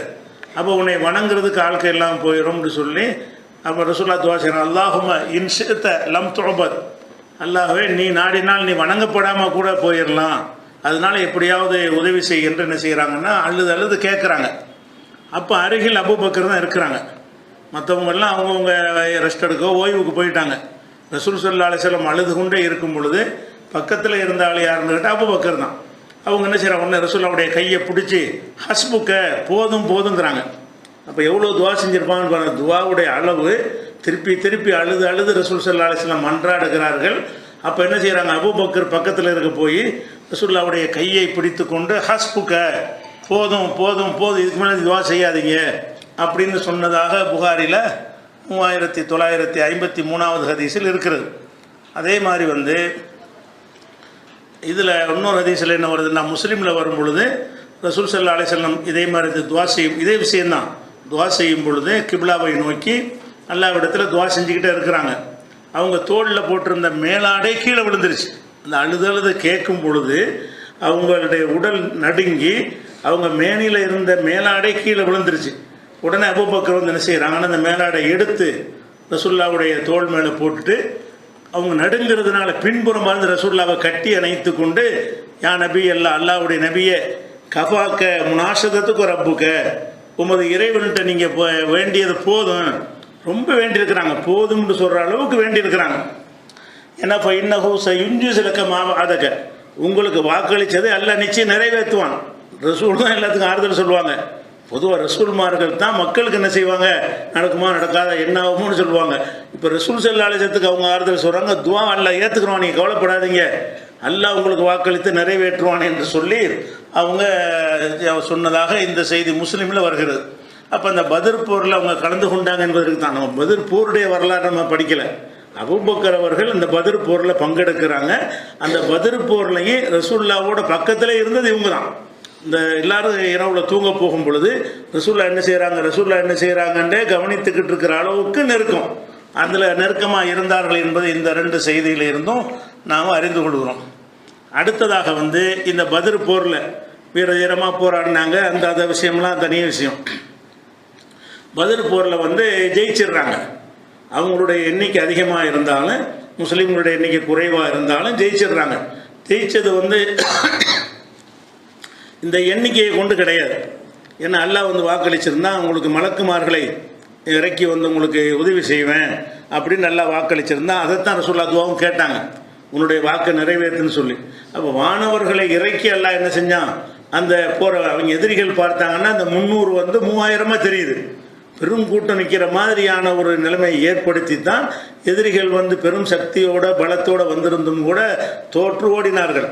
அதனால என்னாச்சுன்னு சொன்னால் ஒரு 70 பேர் வரைக்கும் கொல்லப்பட்டாங்க காஃபிர்களில். 70 பேர் என்ன செஞ்சாங்கன்னா காஃபிர்களில் கொல்லப்பட்டாங்க. ஒரு 70 பேரை கைது செஞ்சாங்க, மற்றவங்களும் ஓடி போயிட்டாங்க. அந்த போர்க்களத்தில் தோல்வி முகம் தெரிஞ்ச உடனே என்னோட இந்த சின்ன நம்பருக்காக ஓடிட மாட்டாங்க, பெரிய நம்பர் மாதிரி மாணவர்களை மலக்குகளை இறக்கி அல்லாஹ் தன்னுடைய வல்லமையை கொண்டு உதவி செஞ்ச காரணத்தினால எதிரிகள் வந்து ரொம்ப இனிமேல் ஜெயிக்க முடியாது என்று தெரிஞ்சவன இருக்கிறதெல்லாம் போட்டுட்டு ஓட ஆரம்பித்து விட்டார்கள். அப்படி ஓடும்போது பிடிக்குவாங்க. அவங்க கைதிகள்ங்கிறது. கைதிகள்னா யாருன்னு கேட்டால் தப்பிச்சு ஓடும்போது விரட்டுவாங்க. விரட்டி யார் மாட்டுறாங்களோ அவங்களுக்கு பேர் தான் கைதி. மற்றவங்க போருக்கு களத்தில்னா கொல்லப்பட்டுருவாங்க. களத்தை விட்டு ஓடுனா பிடிக்கப்படுவாங்க. அந்த களத்தை விட்டு ஓடும் பொழுது ஒரு 70 பேர் வரைக்கும் பிடிக்கப்பட்டு கைதிகளாக இருந்தாங்க. கைதிகளாக இருக்கும் பொழுது இந்த கைதிகளை என்ன செய்கிறது அப்படின்னு சொல்லி ரசூல் ஸல்லல்லாஹு அலைஹி வஸல்லம் என்ன செய்கிறாங்கன்னு கேட்டால் ஆலோசனை கேட்குறாங்க. யார்கிட்ட கேட்குறாங்க? அபூபக்கரை கூப்பிடுறாங்க, உமரை கூப்பிடுறாங்க. 2 பேர்ட்ட தான் கேட்குறாங்க. இந்த கைதிகளை இப்போ என்ன செய்கிறது? ஏன்னா கைதிகள் வந்து இதுதான் புதுசு, இதான முதல் போரே தானே. போருங்கிறது இப்போ தான் ஃபஸ்ட்டு இந்த இஸ்லாமிய வரலாறில் வந்து போருங்கிறது இப்போ தான் நடக்கிறது. கைதிகளை இந்த மாதிரி செய்கிறதுன்னு எனக்கு முன்மாதிரி இருந்தால் மசூரா தேவையில்லை. அந்த முன்மாதிரி பிரகாரம் செஞ்சுட்டு போயிடுவாங்க. இப்போ வந்து கைதிகள் பிடிச்ச உடனே இந்த கைதிகளை கொல்றதா என்ன செய்யலாம்? பொதுவாக கைதிகளை வந்து உலகத்தில் கொலை செஞ்சுருவாங்க. ஏன் கொலை செய்வாங்கன்னு கேட்டால், இவன் போய் படையை திரட்டிக்கிட்டு நம்மளோட மறுபடியும் சண்டைக்கு வருவான். சண்டைக்கு வந்தவன், நம்மளை அழிக்கிறதுக்கு வந்தவன், அவன் தோற்று போனதுனால நம்மகிட்ட மாட்டிக்கிட்டான். இப்போ நம்ம விட்டோம்னு சொன்னால் அவன் படையை திரட்டிக்கிட்டு நம்மளை அழிக்க வருவான் என்பதற்காக என்ன செய்வாங்கன்னா, பல நாடுகளில் அந்த காலத்தில், இப்போ கைதிகளை பிடிச்சி ஜெயிலில் அடைச்சிடுவாங்க. அப்போ அந்த காலத்தில் என்ன செய்வாங்கன்னா கைதிகளை ஒன்று கொன்றுவாங்க. இல்லைன்னா என்ன செய்வாங்கன்னு கேட்டால், அந்த கைதிகளை விடுவிப்பதற்காக வேண்டி ஒரு பெரிய தொகையை நிர்ணயிச்சு, கைதிகள் இருக்கிறாங்க, உங்கள் கைதிகளை உங்களுக்கு வேணும்னு சொன்னால் ஒவ்வொரு தலைக்கு இவ்வளோ கொடுத்து உங்கள் கைதிகளை மீட்டிட்டு போங்க என்று ஒரு முடிவும் சில நாடுகளில் எடுப்பாங்க. ஒன்று இழப்பீடும், அது நாட்டுக்கு பொருளாதாரத்துக்கு உதவியாக இருக்கும்ல. நம்ம ஆயுதங்கள் தயாரிப்பதற்கு, படை பலத்தை அதிகரித்து கொள்வதற்கு அது உதவும். இந்த 2 வகையான நடவடிக்கை தான் உலகத்தில் இருந்துச்சு. அப்போ அபூபக்கர் சித்திக்கிட்ட கேட்கும் என்ன செய்கிறாங்கன்னு கேட்டால், அல்லாஹ்வுடைய தூதரே, இன்னுமா தரவுனபி ஹாவுலாயில் உசாரா, இந்த கைதிகள் விஷயமாக நீங்கள் என்ன சொல்கிறீங்கன்னு கேட்குறாங்க. அப்போ அபூபக்கர் சொல்கிறாங்க, யா நபியல்லா, அல்லாஹ்வுடைய நபியே, பனுல் அம்மி, அவங்கெல்லாம் அவங்க சித்தப்பா பெரியப்பா மக்கள் தான். எது அந்த பிடிப்பட்ட ஆட்கள்லாம் யார்? அப்பாஸ்லாம் இருக்கார். அதில் எல்லாம் அவங்க சித்தப்பா பெரிய மக்கள்லாம் இருக்கிறாங்க. உள்ள அஷீரத்தி, உங்கள் குலத்தவர்களாகத்தான் இருக்கிறார்கள். அதனால அரா அன் தாகுதம் என்னும் பிதியத்தன், அவங்கள்ட்ட ஒரு இழப்பீடை வாங்கிக்கிறோமோ. இப்போ தக்குனுலனா கூவத்தன் அல்ல குஃபாரி, அது நம்ம காபிர்களுக்கு எதிராக அது நமக்கு பலமாக உதவும். அந்த பணம், அந்த இழப்பீடை வாங்குகிற பணம் வந்து படைபலத்தை பெருக்கிக் கொள்வதற்கு, வலிமைப்படுத்திக் கொள்வதற்கு உதவும் என்று அவர் வந்து அது போக ஃபசல்லாஹு யஹ்தியஹும் லில் இஸ்லாம், அல்லாஹ் அவங்களுக்கு இஸ்லாத்தை கூட விதாயத்து கொடுக்க வாய்ப்பு, விடுதலை செஞ்சிட்டோம்னா சரி, நம்மளை போரில் மாட்டி கூட நம்மளை வந்து ஃபிதியா வாங்கிட்டு விட்டுட்டாங்க உசுரோட அப்படி நினைத்து அவங்க நேர்வழிக்கு வருவதற்கு, இஸ்லாத்துக்கு வருவதற்கு வாய்ப்பு இருக்குன்னு அவர் ஆலோசனை சொல்கிறார். கருத்து கேட்கும்போது அதை சொல்கிறாங்க. உமர்ல என்ன செய்கிறாங்கன்னா, நான் வந்து அபூபக்கர் கருத்துக்கு மாறுபடுறேன் அவர் சொல்கிறார். அபூபக்கர் சொல்லுக்கு எனக்கு உடன்பாடு இல்லை. ஏன்னு கேட்டால், நம்ம வந்து அவங்கள சுத்தமாக நம்ம வந்து கொன்றுடணும். அது எப்படி கொல்லணும்னு கேட்டால், ஒவ்வொரு ஆளும் நம்மள உள்ள ஒவ்வொரு ஆளும் அவங்கவுங்க கோத்திரத்தை உள்ள ஆளை கொல்லணும் அப்படின்னு சொல்லிட்டு, அலி அகீலுங்கிறவர் வந்திருக்காரு எதிரியா, அலியுடைய சகோதரர். இந்த பக்கம் அலி, அந்த பக்கம் அகீல் அபு தாலிபுடைய மகன். அவர் இஸ்லாத்துக்கு வரல. அவர் என்ன சொல்கிறாருன்னா, அலி வந்து அகீலை கொல்லணும். உமர் யோசனை செய்கிறாருன்னா, ஒவ்வொரு கோத்திரத்தாலும் அவங்கவுங்க கோத்திரத்தாளுகளை போய் என்ன செய்யணும், எங்களை எதிர்த்து இந்த மாதிரி அநியாயம் பண்ணி விரட்டி விட்டு சண்டைக்கு வர வந்திருக்கலான்னு என்ன செய்யணும், அவர் கொல்லணும்னு சொல்கிறாரு. அதே மாதிரி அவர் தன்னையே சொல்கிறாரு, நான் வந்து என்னுடைய ஒரு பேரை சொன்னார், அது பேர் வந்து மறந்துட்டேங்கிறார். ஒரு பேரை சொல்லி நான் வந்து அவனை கொள்கிறேன், என்னுடைய சொந்தக்காரன் அவங்க இருக்காங்க ஒருத்தன், அவனை வந்து நான் கொள்கிறேன். இப்படி ஒவ்வொரு குடும்பத்தாரும் அவங்கவுங்க கைதிகளில் உள்ள அந்த 70 பேரில் நம்ம சொந்தக்காரங்க நம்ம கொள்ளணும், அப்படி தான் பழிது இருக்கணும்னு அந்த ஒரு ஐடியாவை சொல்கிறார். ஆனால் ரசூல் ஸல்லல்லாஹு அலைஹி வஸல்லம் அவர்கள் அவர் இதை ஏற்றுக்கிறல. அபூபக்கர் தான் ஏற்றுக்கிறாங்க. வேணாம், கொள்ள வேணாம், நம்ம இழப்பீடு வாங்கிட்டு நம்ம விடுதலை செஞ்சுருவோம். இழப்பீடு கொடுக்க முடியாதவங்களுக்கு கல்வி கற்றுக் கொடுத்துட்டு போங்கன்னு விடுவிச்சாங்க. அப்போ அந்த மாதிரி மாற்றி கொண்டு வர ரசூலுல்லாஹ்வுடைய மருமகன் இருந்தார். அதே மாதிரி வந்து ரசூலுல்லாஹ்வுடைய மருமகன் அப்பாஸ், சின்னப்பா பெரியப்பாலாம் இருந்தாங்க, நிறைய பேர் இருந்தாங்க. அப்போ இந்த மாதிரி விஷயம் இதில் என்ன வழங்குதுன்னு கேட்டால், அபூபக்கருடைய அந்த குணாதிசயம், அவர் வந்து இந்த போர்க்களத்தில் ஜெயித்தவுடனே எல்லா மன்னர்களுக்கெல்லாம் எப்படி என்ன வரும்னு கேட்டால் அழிச்சிடணும் அப்படின்னு வரும்ல. நம்ம கை ஓங்கி இருந்த நேரத்தில் கூட அவர் என்ன யோசனை சொல்கிறாருன்னு கேட்டால், அவங்க நேர்வழிக்கு வரணும், நம்ம பழி வாங்கக்கூடாது, பணத்தை வாங்கிட்டு விட்டுருவோம் அப்படின்னு சொல்கிறார். ஆனால் அந்த நேரத்தில் இதை எல்லாம் வந்து கண்டிக்காட்டாலும் பிறகு எல்லாம் இதை கண்டித்தான். நம்ம உங்களுக்கு வலிமை ஆகிற வரைக்கும் இப்படி நீங்கள் செஞ்சுருக்கக்கூடாது. கைதிகளை விடுவிக்கிறது, இழப்பீடு வாங்கிட்டு விடுவிக்கிறது ஓகே. இப்போ நீங்கள் சொந்த ஊரை விட்டு உங்களை விரட்டி விட்டுவிட்டு படை எடுத்து என்ன செஞ்சுருக்கிறான், வந்திருக்கிறான் உங்களோட சண்டைக்காக வேண்டி. இதை எப்படி விட்டு என்ன ஆகும்னா இன்னும் வலிமையாக அடிக்கடி உங்களோட சண்டைக்கு வருவாங்க. உங்களுடைய நிலைமையை உறுதிப்படுத்தும் வரைக்கும் இந்த கைதிகளை விடுவித்தல் என்பது தகாது, இனிமேல் செய்யக்கூடாதுன்னு வசனமே இறங்கிருச்சு உமர் சொன்னதுக்கு ஏற்ப.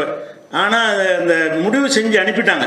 அதுக்கு பிறகு என்ன செய்யறான்ல, அது நடக்கட்டும்னு விட்டு இனிமேல் அப்படி உங்கள் நிலைமை ஸ்ட்ராங்காகிடணும், இவங்களை விடுவிச்சதுனால ஒன்றும் நமக்கு ஆகாது, போயிட்டு பெருசாக நம்மளோட அவங்க சண்டைக்கு வர முடியாதுன்னு வரும் பொழுது தான் நீங்கள் இந்த விடுவிக்கிற பேச்சு எடுக்கணுமே தவிர, இல்லைன்னா அது போர்க்களத்தில் உள்ள மாதிரி தான். கைதின்னு நீங்கள் பார்க்கக்கூடாது, களத்தில் நின்றால் என்ன செய்வீங்க அதைத்தான் நீங்கள் செய்யணுங்கிறது அல்லாஹ்வுடைய நாட்டமாக இருந்துச்சு. ஆனால் அது அபூபக்கருடைய கருத்தை தான் ஏற்றுக்கிட்டாங்க, என் கருத்தை ஏற்றுக்கலன்னு உமரே என்ன செய்கிறார், இந்த சம்பவத்தை சொல்கிறார். அப்போ இந்த மாதிரி ரசூல் ஸல்லல்லாஹு அலைஹி வஸல்லம் அவர்கள் அந்த ஒவ்வொரு விஷயத்துக்கும் ஆலோசனை பெறத்தக்கவராக அவர் இருந்திருக்கிறார். அடுத்ததாக அவங்க மகன் அப்துர் ரஹ்மானை எதிர்த்து அந்த களத்தில் நின்றான்னு சொன்னோம்ல, அந்த சம்பவத்தை பொறுத்த வரைக்கும் அந்த சம்பவம் இருக்கிறது. ஆனால் அதை சொல்கிறவர் இப்னு சீரின்கிறவர் சொல்கிறார். இப்னு சீரின்கிறவர்னா முகமது இப்னு சீரின்பாங்க. அவர் தாபீன்ல உள்ளவர். இந்த யுத்த காலத்தில் உள்ளதுக்கு அவர் நேரடி சாட்சியாக வரமாட்டார். அப்துர் ரஹ்மானுக்கு அபூபக்கருக்கும் சண்டை நடந்துச்சு, அதில் 2 பேரும் சந்திப்பு இருந்தது. அப்போ அவர் சொல்லுவார், அப்துர் ரஹ்மான் என் பக்கத்தில் இருந்தீங்க, நான் நினச்சா உங்களை கொன்றிருப்பேன், தந்தை பாசம் என்னை தடுத்துருச்சிம்பார். அப்போ அபூபக்கர் சொல்லுவாங்க, எனக்கு நான் உன்னை பார்த்துருந்தேன்னு சொன்னால் பிள்ளை பாசம் என்னை தடுத்திருக்காது. கேட்க நல்ல சம்பவமாக இருந்தாலும் இது ஒரு அறிவிப்பாளர் விடுபட்ட சம்பவமாக இருக்குது. இப்னு சீரின் இதை சொல்ல முடியாது, ஒரு சஹாபி சொல்லலாம்.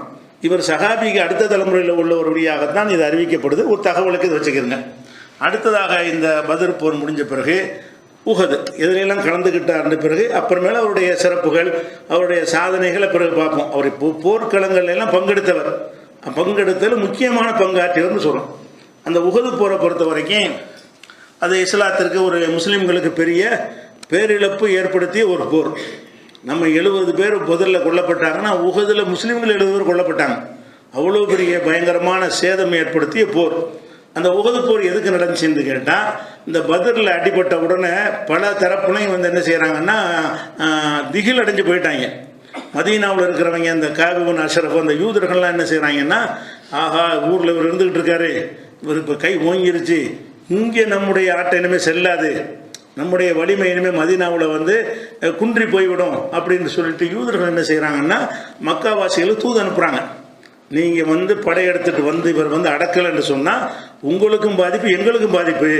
மதீனாவில் இவருடைய முகமதுடைய கை ஓங்கிக்கிட்டு இருக்கிறது, அந்த போரில் ஜெயிச்சதை வச்சு என்ன அப்படித்தானே ஒரு உலகத்தை யார் ஜெயிச்சிட்டாங்கன்னா கொஞ்சம் மிதப்பாக நடப்பாங்கல்ல, அந்த மாதிரியான ஒரு எண்ணம் என்ன செய்கிறாங்கன்னா யூதர்கள் மக்காவாசிகளுக்கு தூது அனுப்பி தேவையான பொருளாதாரம் எல்லாம் நாங்கள் செய்கிறோம், நீங்கள் படையெடுத்து நீங்கள் வரணும் அப்படின்னு சொல்லி எல்லா உதவிகளும் செஞ்ச காரணத்தினால அவங்கள நினச்சாங்க, இப்போ நம்ம ஒரு 1000 பேர் திரண்டிட்டு போய் ஒரு 300 பேர்கிட்ட அடி வாங்கிட்டு வந்துட்டோம்னு சொன்னால் இனிமேல் நமக்கு என்ன மரியாதை இருக்குது, உலகத்தில் ஒரு கண்ணியம் இல்லாமல் போயிடும், ஊருக்குள்ளேயே மரியாதை, ஊரில் உள்ளவங்களாம் திட்டுவான்ல, என்னங்கடா போய் தோற்று போயிட்டு வந்துட்டேன்னு அந்த ஒரு விஷயத்தில் ரோஷத்தில் ஏதாவது செய்யணும்னு இருந்தாங்க. அது பழிவாங்கன்னு வேணும்னு படையெடுத்து வர்றாங்க. ஒரு சம்பவம் நடந்து அப்படி வந்த போர் இல்லை இது போர் செய்யணும், போய் மதீனாவை நுழைஞ்சு தாக்கணும் என்பதற்காக வேண்டியதான் அவங்க படையெடுத்து வர்றாங்க. வரும்போது எவ்வளோ பேர் வர்றாங்கன்னு கேட்டால் அவங்கள 3000 பேர் அந்த காஃபிர்களுடைய கூட்டம் அப்போ மக்காவாசிகள் மட்டும் இல்லாமல் கள்ளத்தனமாக அன்றைக்கு இருந்த சில யூதர்களுடைய சப்போர்ட்டும் இருந்ததுனால 3000 பேர் கொண்ட பெரும் படையாக பயங்கர தயாரிப்புகளோடு எத்தனை நாள் வந்தாலும் இந்த போரை சமாளிக்கிற அளவுக்கு தேவையான உணவு போக்குவரத்து இதுகளையெல்லாம் தயாரித்து கொண்டு வர்றாங்க. அப்போ ரசூல் ஸல்லல்லாஹு அலைஹி வஸல்லம் அவர்கள் இதை கேட்டவுடனே நம்மளும் திரட்டிக்கிட்டு போகணும் அப்படின்னு ஒரு ஆலோசனை கேட்கும் பொழுது அதில் பல கருத்து சொல்கிறாங்க. நம்ம மதீனாவில் இருந்துக்கிட்டு அவங்க முற்றுகையிடட்டும், உள்ளிருந்து தாக்குதல் நடத்துவோம், அது ஒரு முறை. அந்த காலத்தில் வந்தாங்க என்று சொன்னால் எதிர்த்து போய் சண்டை போடுறதுன்னு ஒரு வகை, சண்டை போனால் யுத்தம் நடந்துக்கிட்டு இருக்கு. அல்லது உள்ளே இருந்துக்கிட்டு அம்பு எய்து கொண்டு என்ன செய்கிறது, ஊருக்குள்ளே நுழையிறதுக்கு பொதுவாக யாரும் பயப்படுவாங்க. ஏன்னா ஊருங்கிறது தேவசவர வீடு அது இதுன்னு இருக்கிறதுனால திறந்த வெளியில் தான் யுத்தத்துக்கு வருவாங்க. மறைவான இடத்துக்கு நுழைஞ்சான்னா எந்த பக்கம் யார் தாக்குவான்னு தெரியாது. ஊர்களுக்குள்ளே படையெடுத்து வரமாட்டாங்க. அந்த காலத்து இப்போ இந்த குண்டு போடுற காலத்தில் வந்துடலாம். அந்த காலத்தில் காலாட்படையாக போகும் பொழுது அதில் ஜெயிக்க முடியாது. அதனால் ஊர்களுக்குள்ளே நுழையக்கூடாதுன்னு சொல்லி ஊருக்கு வந்துட்டால் முற்றுகை தான் ஆகிடுவாங்க. அதாவது எந்த வசதிகளும் வராமல் தடுத்து முற்றுகையிட்டு பலவீனப்பட்டு சாப்பாடெலாம் இல்லாமல் தண்ணிலாம் கிடைக்காம கடைசியில் என்ன செய்வாங்கன்னா சரணடைவாங்க. அப்போ என்ன செய்வாங்கன்னா முற்றுகையிடுவாங்க. நம்ம உள்ளிருந்து நம்ம என்ன செய்வோம், நம்ம எதையும் சமாளிப்போன்ட்டு சில கருத்து. இல்லை நம்ம வந்து பெண்கள் குழந்தைகள்லாம் இருக்கிறாங்க, நம்ம வெளியே போய் என்ன செய்வோம், எதிர்ப்போம். உஹது மலை, உஹதுங்கிறது 5 கிலோமீட்டர் அளவில் இருக்கும், 5 மேலே 5 கிலோமீட்டர். அப்போ மதீனாவை சேர்ந்து தான் அது. அப்போ உஹதில் போய் நம்ம என்ன செய்வோம், எல்லை வகுத்து அவங்கள உள்ளே வர முடியாமல் போர்க்களத்திலே சந்திப்போன்ட்டு 2 கருத்து. கடைசியில் ரசூலுல்லாஹ் இதை தான் தேர்ந்தெடுக்கிறாங்க. நம்ம என்ன செய்வோம், போருக்கே போயிடுவோம். போருக்கு போய் வந்து மொத்தம் 1000 பேர் ரசூல் ஸல்லல்லாஹு அலைஹி வஸல்லம் எவ்வளோ திரட்ட முடிஞ்சுன்னு சொன்னால் 1000 பேர் தான் திரட்ட முடிஞ்சவுடனே போய் என்ன போகணும்னு முடிவு எடுத்த உடனே முனாஃபிக்கு அப்துல்லா இப்னு உபை இப்னு சலூல்னு ஒரு முனாஃபிக்கு, அவன் முனாஃபிக்குன்னா முஸ்லீம் தான், வெளிப்படையாக முஸ்லீமாக தொழு வருவான், எல்லாத்துலேயும் கலந்துக்கிறவான், முஸ்லீம்களில் ஒரு ஆளாக காட்டிக்கொள்வான். ஆனால் உள்ளுக்குள்ளே அண்டர் கிரவுண்டு வந்து எதிரையாக இருப்பான். அவன் கையில் ஒரு 300 பேர், அவங்களும் சேர்த்து 1000 பேர். புறப்படுற அன்னைக்கு என்ன செய்கிறாங்கன்னா 300 நாங்கள் வரமாட்டோன்ட்டாங்க. 1000 பேர் புறப்பட்டு போகும்பொழுது 300 பேர் அப்படியே ரிவர்ஸில் போயிட்டாங்க. இல்லை நாங்கள் இது வரல, எங்களுக்கு உடன்பாடு இல்லை அப்படின்னு சொல்லி 300 பேர் போயிட்டாங்க. போன பிறகு 700 பேர், அப்போ 3000க்கு 700, 1000 பேர் புறப்படணும்னு முடிவு எடுத்தாங்க. ஆனால் புறப்பட்டது எவ்வளோன்னு கேட்டால் 3000 700 காவாசி விட கம்மி. அந்தளவுக்கு ரசூல் ஸல்லல்லாஹு அலைஹி வஸல்லம் படை இருந்துச்சு. போய்கிட்டு இருக்கும் பொழுது படை இப்போ அந்த களத்துக்கிட்ட நெருங்கின உடனே மதீனாவை சேர்ந்த அன்சார்கள், நல்ல முஸ்லீம்கள் தான் இவங்களில் பனு ஹாரிசா பனு சலமான் 2 கூட்டத்தார்கள் வந்து பயந்து போய் அவங்களும் பின்வாங்கிட்டாங்க. நம்ம இதில் உள்ள எத்தனை நம்பர்னு வரல, ஒரு 2 கோத்திரம்னா இதில் 100 அதில் 100 இருந்தால் கூட 200 கழிஞ்சு போயிடும். இதில் 50 அதில் 50 இருந்தால் கூட 100 கழிஞ்சு போயிடும். நம்பர் சொல்லப்படலை. பனு ஹாரிசாங்கிறவங்க பனு சலமான் மதீனாவை சேர்ந்த அன்சாரிகளில் 2 குரூப் பேர் என்ன செஞ்சிட்டாங்கன்னா அவங்க கோழைத்தனமாக ரிவர்ஸ் ஆகிட்டாங்க. ஆனால் இஸ்லாமியர்கள் தான் அவங்க பயந்துக்கிட்டு, உயிருக்கு பயந்துக்கிட்டு, நம்ம இவ்வளோ பெரிய நம்ம செத்து போக முடியாது, அதுக்கான காபீர் கிடையாது, முனாஃபிக் கிடையாது, பலவீனத்தினால. அதை கூட ஜாபீர் சொல்லுவார், எங்களை கண்டித்து தான் அந்த வசனம் இறங்குனுச்சு. 3வது சூறாவில் 121 22 என்ன வரும்னு கேட்டால், இது ஹம்ம தாயிஃபத்தானி மின்கும் அன் தம்சலா, 2 கூட்டத்தினர்கள் உங்கள்கிட்ட கோழையாகி விட்டார்கள்ங்கிறான்ல, இவங்களை தான் சொல்கிறான். பனு சலமா குரான்லே சொல்லப்பட்டு அல்ல எச்சரிக்கிறாங்க. 2 கூட்டத்தார்கள் கோழைத்தனம் ஆகிட்டாங்க. அல்லாஹ் வலியுமா, அவர்களுக்கு அல்லாஹ் தான் பொறுப்பான, அல்ல மன்னிச்சுட்டேங்கிறான். அந்த அந்த எதிர்ப்பில் பின்வாங்காமல் பயத்தில் பின்வாங்கினாங்க. வேறு என்ன செய்யுது, இந்த கூட்டத்துக்கு முன்னாடி நின்று நம்ம செத்து போகிறதா இப்படின்னு போனதுனால அதை வந்து அல்லாஹ் வந்து அதை நான் அவங்களுக்கு உதவி செய்வேன், அல்லாஹ் அவர்களுக்கு உதவி செய்பவனாக இருக்கிறான்னு அந்த வசனத்தில் சொல்லப்படுது. 122 வசனம். அதை ஜாபீர் இந்த ஹதீஸ் அறிவிக்கும் போது சொல்லுவார், இது எங்களை பற்றி தான் அது இறங்குனுச்சு, இது எங்களுக்கு கேவலம் கிடையாது. ஏன்னு கேட்டால் எங்களுக்கு எல்லாம் உதவி செய்கிறேன் மன்னிக்கிறேன்னு சேர்த்துக்கிட்டாங்கல்ல, கண்டனத்தை மட்டும் அல்லாஹ் செய்யலை, எங்களை வந்து கோழைத்தனமாகி விட்டார்கள், இருந்தாலும் அல்லாஹ் அவர்களுக்கு உதவ வந்ததுனால எங்களுக்கு இதில் ஒன்றும் கேவலம் இல்லைன்னு பிறகு சொல்லுவார் ஜாபீர் சொல்லக்கூடிய ஒரு ஹதீஸ் வந்து அது புகாரில் 4051வது ஹதீஸில் இருக்கும். அப்போ இந்த மாதிரி வந்து அந்த உஹது போரில் போகிறாங்க. அப்போ பொதுவாக இந்த ரிசல்ட் என்னென்னா, இவங்க தோற்றுருவாங்க ஜெயிச்சிருவாங்கன்னா கணக்கு பார்த்தோம்னா காவாசியும் கம்மி, இவங்களும் கழிஞ்சு பார்த்தீங்கன்னா அதை விட கம்மியாக இருப்பாங்க, காவாசி கூட இருக்காது, 20% தான் இருக்கும். அந்த மாதிரியான ஒரு இப்போ நம்பரில் வந்து 80% படையை எதிர்க்கிறதுங்கிறது பெரிய சேதத்தை ஏற்படுத்தலை. ரசூல் ஸல்லல்லாஹு அலைஹி வஸல்லம் வந்து அழகாக வியூகம் வகிச்சு என்ன செய்கிறாங்கன்னு கேட்டால், ஒரு மலை உச்சியில், உஹது மலையுடைய உச்சியில் அம்பு எய்யக்கூடிய சில பேர், அப்துல்லா இப்னு ஜுபைருங்கிறவரை அவருடைய தலைமையில், அவர் நல்ல அம்பு எய்யக்கூடியவர், அவர் தலைமையில் ஒரு சில ஆட்களை நிப்பாட்டி வச்சுட்டு, நீங்கள் அங்கேருந்து கண்காணிச்சுட்டே இருக்கணும், நாங்கள் போர் செய்வோம், போரில் நாங்கள் தோற்று ஓடுனாலும் நீங்கள் இறங்கக்கூடாது, நாங்கள் ஜெயிச்சிட்டாலும் நீங்கள் அங்கேருந்து பார்த்தா எல்லாம் தெரியும். மலை உச்சியில் இருக்கிறவங்களுக்கு இவங்க தோற்கிறாங்களா ஜெயிக்கிறாங்களான்ட்டு அந்த நிலவரம் வந்து உங்களுக்கு தெரியும், கண்ணால் பார்க்க முடியும். அதனால் ரசூலுல்லாஹ் சொல்லுவாங்க, நீங்கள் இந்த இடத்துல நிற்கணும், அசையக்கூடாது. 50 பேர் கொண்ட குழு, 50 பேரும் அம்பு ஏறவங்க, மேலேருந்து அம்பு எஞ்சால் ஈஸியாக என்ன செய்யலாம், எதிரியை தாக்கணும். அதுக்காக ஒரு குழுவை நியமித்து வச்சுருந்தாங்க. ரசூலுல்லாஹ் உத்தர மேலே ஆள் இருந்தால் அந்த வரமாட்டான், அவங்க வந்துடக்கூடாங்கிறது தான். எதனாலன்னு கேட்டால், அவங்க மேலே ஏறிட்டாங்கன்னா நம்ம ஈஸியாக தாக்கிடுவாங்க, இங்கே ஆள் நிற்கிறது தான் வரமாட்டாங்க. அதுக்காக வேண்டி ஒரு 50 பேரை நியமித்து வச்சுருந்தாங்க. நியமித்து வச்சு என்ன சொன்னாங்கன்னு கேட்டால், நாங்கள் தோற்று ஓடினாலும் நீங்கள் இறங்கக்கூடாது, நாங்கள் ஜெயிச்சு அவங்க ஓடினாலும் நீங்கள் இறங்கக்கூடாதுன்ட்டாங்க. ஆனால் கொஞ்ச நேரத்தில் இவர்களை முறியடிச்சிட்டாங்க. ஏன்னா இவங்க வாழ்வாசாவாங்கிறதுக்கு இங்கே போராட்டம் நடக்குது, அவங்க இது அந்த இது கிடையாது. மறுமை நம்பிக்கை உள்ளவங்க, அவனுக்கு அது கிடையாது. அதனால உயிருக்கு பயப்படுறவனுக்கும் உயிருக்கு பயப்படாத ஆளுக்குன்னு சண்டை போட்டால் என்ன நடக்கும்? அப்போ இந்த 700-600 பேரை அவங்களை சமாளிக்க முடியலை. செத்தறி ஓட ஆரம்பிக்கிறாங்க. கொஞ்ச நேரத்திலேயே வெற்றி பொருள்கள்லாம் போட்டு விட்டு இந்த 700 பேருக்கு பயந்து கொண்டு அவ்வளோ பேர் என்ன செய்கிறாங்க, படைக்கலத்தை விட்டு பொருள்கள்லாம் போட்டு ஓட ஆரம்பிக்கிறாங்க. ஓட ஆரம்பித்த உடனே அவர் மேலே இருந்தார்ல, அப்துல்லா இப்னு ஜுபைர்ட்ட இருந்த ஆளுக்கு இருக்காங்கல்ல, அவங்களுக்கு ஆசை, இந்த கனிமத்தெல்லாம் போட்டு போகிறாங்களே, அந்த கனிமத்துடைய சட்டம் என்னன்னு கேட்டால், யார் எதை எடுக்கிறாங்களோ அவருக்குரியதுன்னு அப்போ சட்டம் இருந்துச்சு. நம்ம போய் எடுத்தால் நமக்கு கிடைக்குமேன்னு சொல்லி என்ன செய்கிறாங்க, மேலே நின்ற ஆளுக்கு தான் தோற்று போயிட்டாங்க, ஓடி போயிட்டாங்க, இனிமேல் என்னத்துக்குன்னு சொல்லி ரசூலுல்லாவுடைய கட்டளை அவரை தலைவர் தடுப்பார், யார் இறங்காதீன்னு சொல்லி. அப்துல்லா இப்னு ஜுபைர் அவர் கடமையை கரெக்டாக நிற்பார். அவருடைய கீழே இருந்த ஆளுக்கு அவர் கட்டுப்பட மாட்டாங்க. ஆசைப்பட்டு என்ன செய்வாங்கன்னா இறங்குவாங்க. இறங்கி இதை பொறுக்க ஆரம்பித்த உடனே ஹாலித் இப்னு வலீத் என்ன செய்வார்னு கேட்டால், அங்கே மலை உச்சியில் எல்லோரும் போயிட்டாங்க, காலியாக இருக்குது அப்படின்னு அந்த வழியாக அவர் இவரை மட்டும் கொண்டு விட்டு அங்கேருந்து ஆட்களை திரட்டிட்டு மேலேருந்து பின்புறமாக தாக்கும்போது இவங்க நிலையை குலைஞ்சிட்டாங்க. நம்ம கை ஓங்கி இருந்தால் கூட திடீர்னு ஒரு படை பின்புறமாக எதிர்பாராத முறையில் இந்த கனிமத்து பொறுக்கிக்கிட்டு இருக்கிற நேரத்தில் அவங்களுக்கு போரில் இருக்கால கவனம், அதை எடுக்கணும் இதை எடுக்கணும் இதை எடுக்கணும் ஜாமான சேர்க்கணும், இப்படி இருக்கும் பொழுது போருங்கிற சிந்தனை இல்லாமல் இருக்கும்போது என்ன செய்யணும்னா பின்புறமாக அவங்க சுற்றி வளைத்து தாக்குனதில் அதெல்லாம் 70 பேர் கொல்லப்பட்டது. அந்த தாக்குனதில் தான் செத்தறி எல்லாம் ஓட ஆரம்பிச்சிருச்சு பத்ர் களத்தில். அந்த பத்ரில் அபூபக்கர் சித்திக் அவர்களை பற்றி இந்த ஷியாக்கள் என்ன செய்வாங்கன்னா, ரசூலுல்லா விட்டு ஓடி போயிட்டார் அவர் அப்படின்லாம் கதையை அவுத்து விட்டுருப்பாங்க. ஆனால் விட்டுட்டுலாம் ஓடலை. போர்க்களத்தில் எல்லாருமே ஓடுனாங்க. ஓடுறது 2 வகை இருக்குது. ஒன்று இந்த களத்தை விட்டு ஊருக்கு ஓடி போயிடுறது, அது ஒரு ஓடுதல், மதீனாவுக்கு ஓடி போயிடுறது, அந்த ஓடுதல் ஒன்று இருக்குது. இன்னொன்று என்னென்னு கேட்டால், அவங்க எதிரி கூடுதலாக தாக்க வேணாம், நம்ம கம்மியாக இருக்கிறோம், கொஞ்சம் தூரம் போய் லெவல் 10 திருப்பி அடிக்கிறது.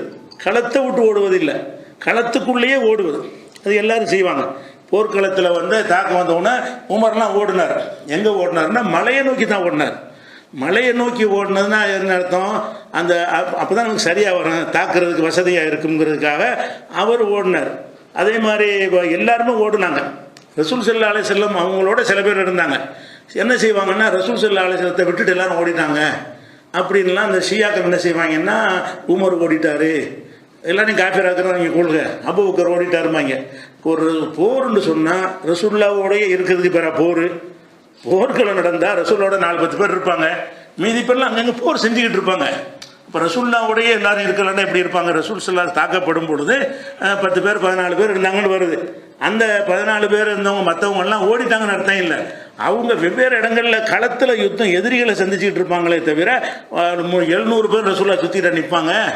இது சுத்தனா எப்படி ஜெயிக்க முடியும்? அப்போ என்ன செய்வாங்கன்னா, ரசூல் ஸல்லல்லாஹு அலைஹி வஸல்லம் கூட 10 பேர் தான் இருந்தாங்க, 14 பேர் தான் இருந்தாங்கன்ற அந்த மாதிரி ஹதீஸ்களை வைத்துக்கொண்டு எல்லாம் ஓடிட்டாங்க என்று அவங்க என்ன செய்வாங்க சொல்லுவாங்க. அப்படி கிடையாது. ரசூல் ஸல்லல்லாஹு அலைஹி வஸல்லமுடைய தோழர்களில் பெரும்பாலும் ஓடலை, களத்துக்குள்ளே தான் ஓடிக்கொண்டார்கள். ஓடுனாள் யாருன்னு கேட்டால் உஸ்மான் ரலியல்லாஹு மட்டும்தான் ஓடி ஊருக்கு போயிட்டார், மதீனாவுக்கு. உஸ்மான் மட்டும்தான் நினைஞ்சார் ஓடி மதீனாவுக்கு போயிட்டார், 3 நாள் கழிச்சு தான் வர்றார். அதுதான் ஓடுதல்ங்கிறது. பாக்கி ஆட்கள்லாம் என்ன செஞ்சாங்கன்னா அங்கனங்கன்னு ஓடிக்கிட்டாங்க, மலைக்கு ஓடினாங்க, இந்த பக்கம் ஓடினாங்க. அந்த மலையில் பல பக்கத்தில் சிதறி போய் எதிரியை வாட்ச் பண்ணுறதுக்காக வேண்டி நம்ம என்ன மாதிரி திட்டம் போட்டால் எதிர் தாக்குதல் பண்ணலாம், அதனால தான் பண்ணவும் முடிஞ்சு. அது பண்ணி அப்போ ரசூல் ஸல்லல்லாஹு அலைஹி வஸல்லம் தாக்கப்படுறாங்க.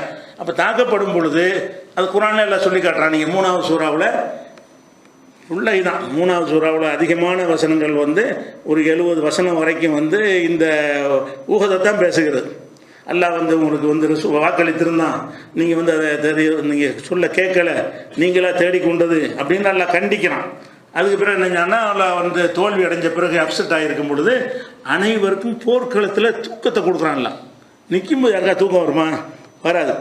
அவங்க எல்லாருக்கும் தூக்கத்தை கொடுத்தேங்கிறான். அல்லாஹ் என்ன செய்கிறான்னு கேட்டால், இது தோத்துட்டாங்க, செதறிட்டாங்க, அங்கங்கே செதறி நிற்கிற ஆட்களுக்கெல்லாம் அல்லாஹ் உங்களுக்கு பாதுகாப்பாக ஒரு தூக்கத்தை கொடுத்தான். அப்படியே தூக்கத்தில் நின்றுக்கிட்டு தூங்கி எந்திரிச்ச உடனே அந்த பதட்டம் கவலையெல்லாம் போயிடுச்சு. அந்த களத்தில் நிற்கும் பொழுதே தூக்கம் கையில் இருந்து என்னோடய வாள் 3 தடவை கீழே விழுந்துச்சு. என்ன செய்வார்? அபூ தல்ஹா சொல்லுவார், நின்றுட்டு இருக்கும்போது தூங்குறது. அந்த தூக்கத்தை எது கொடுத்தேங்கிறான் அல்லான்னு கேட்டால் அந்த சிந்தனை அப்படி மாறிடும். தூங்கி எழுந்திரிச்சா ஃப்ரெஷ்ஷான மாதிரி என்ன செய்யும், நம்ம தோத்துட்டோம் எதிரி சூழ்ந்துட்டான்னு வராமல் ஒரு டானிக் சாப்பிட்ட மாதிரி போர் செய்கிற மாதிரி ஒரு அற்புதத்தை எல்லாம் நிகழ்த்துறான். பிறகு ரசூலுல்லாஹ் தாக்கப்படுறாங்க.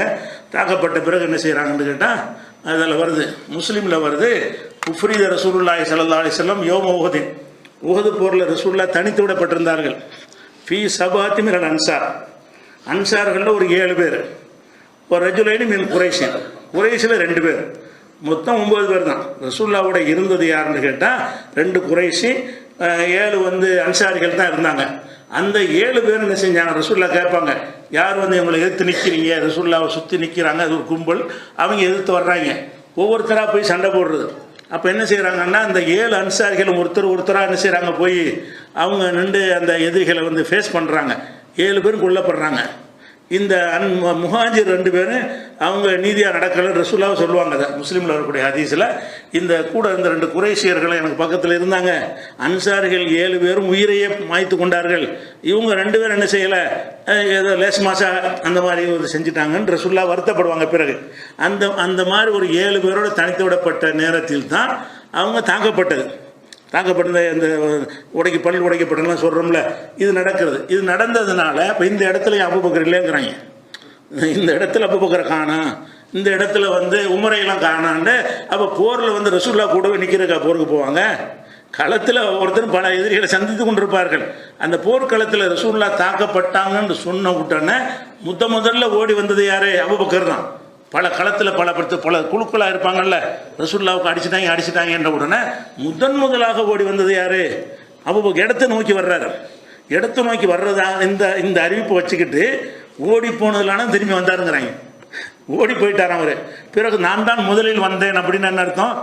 ஓடிவிட்டார்னு அர்த்தம். அந்த ஸ்பாட்டில் இருக்கலை, இருந்துட்டு ஓடினா தான் ஓடிட்டார்னு சொல்ல முடியும். ரசூலுல்லாஹ்வுக்கு பக்கத்தில் சில பேர் இருந்தார்கள், அவங்க ரசூலுல்லாஹ்வோட இருந்தார்கள்.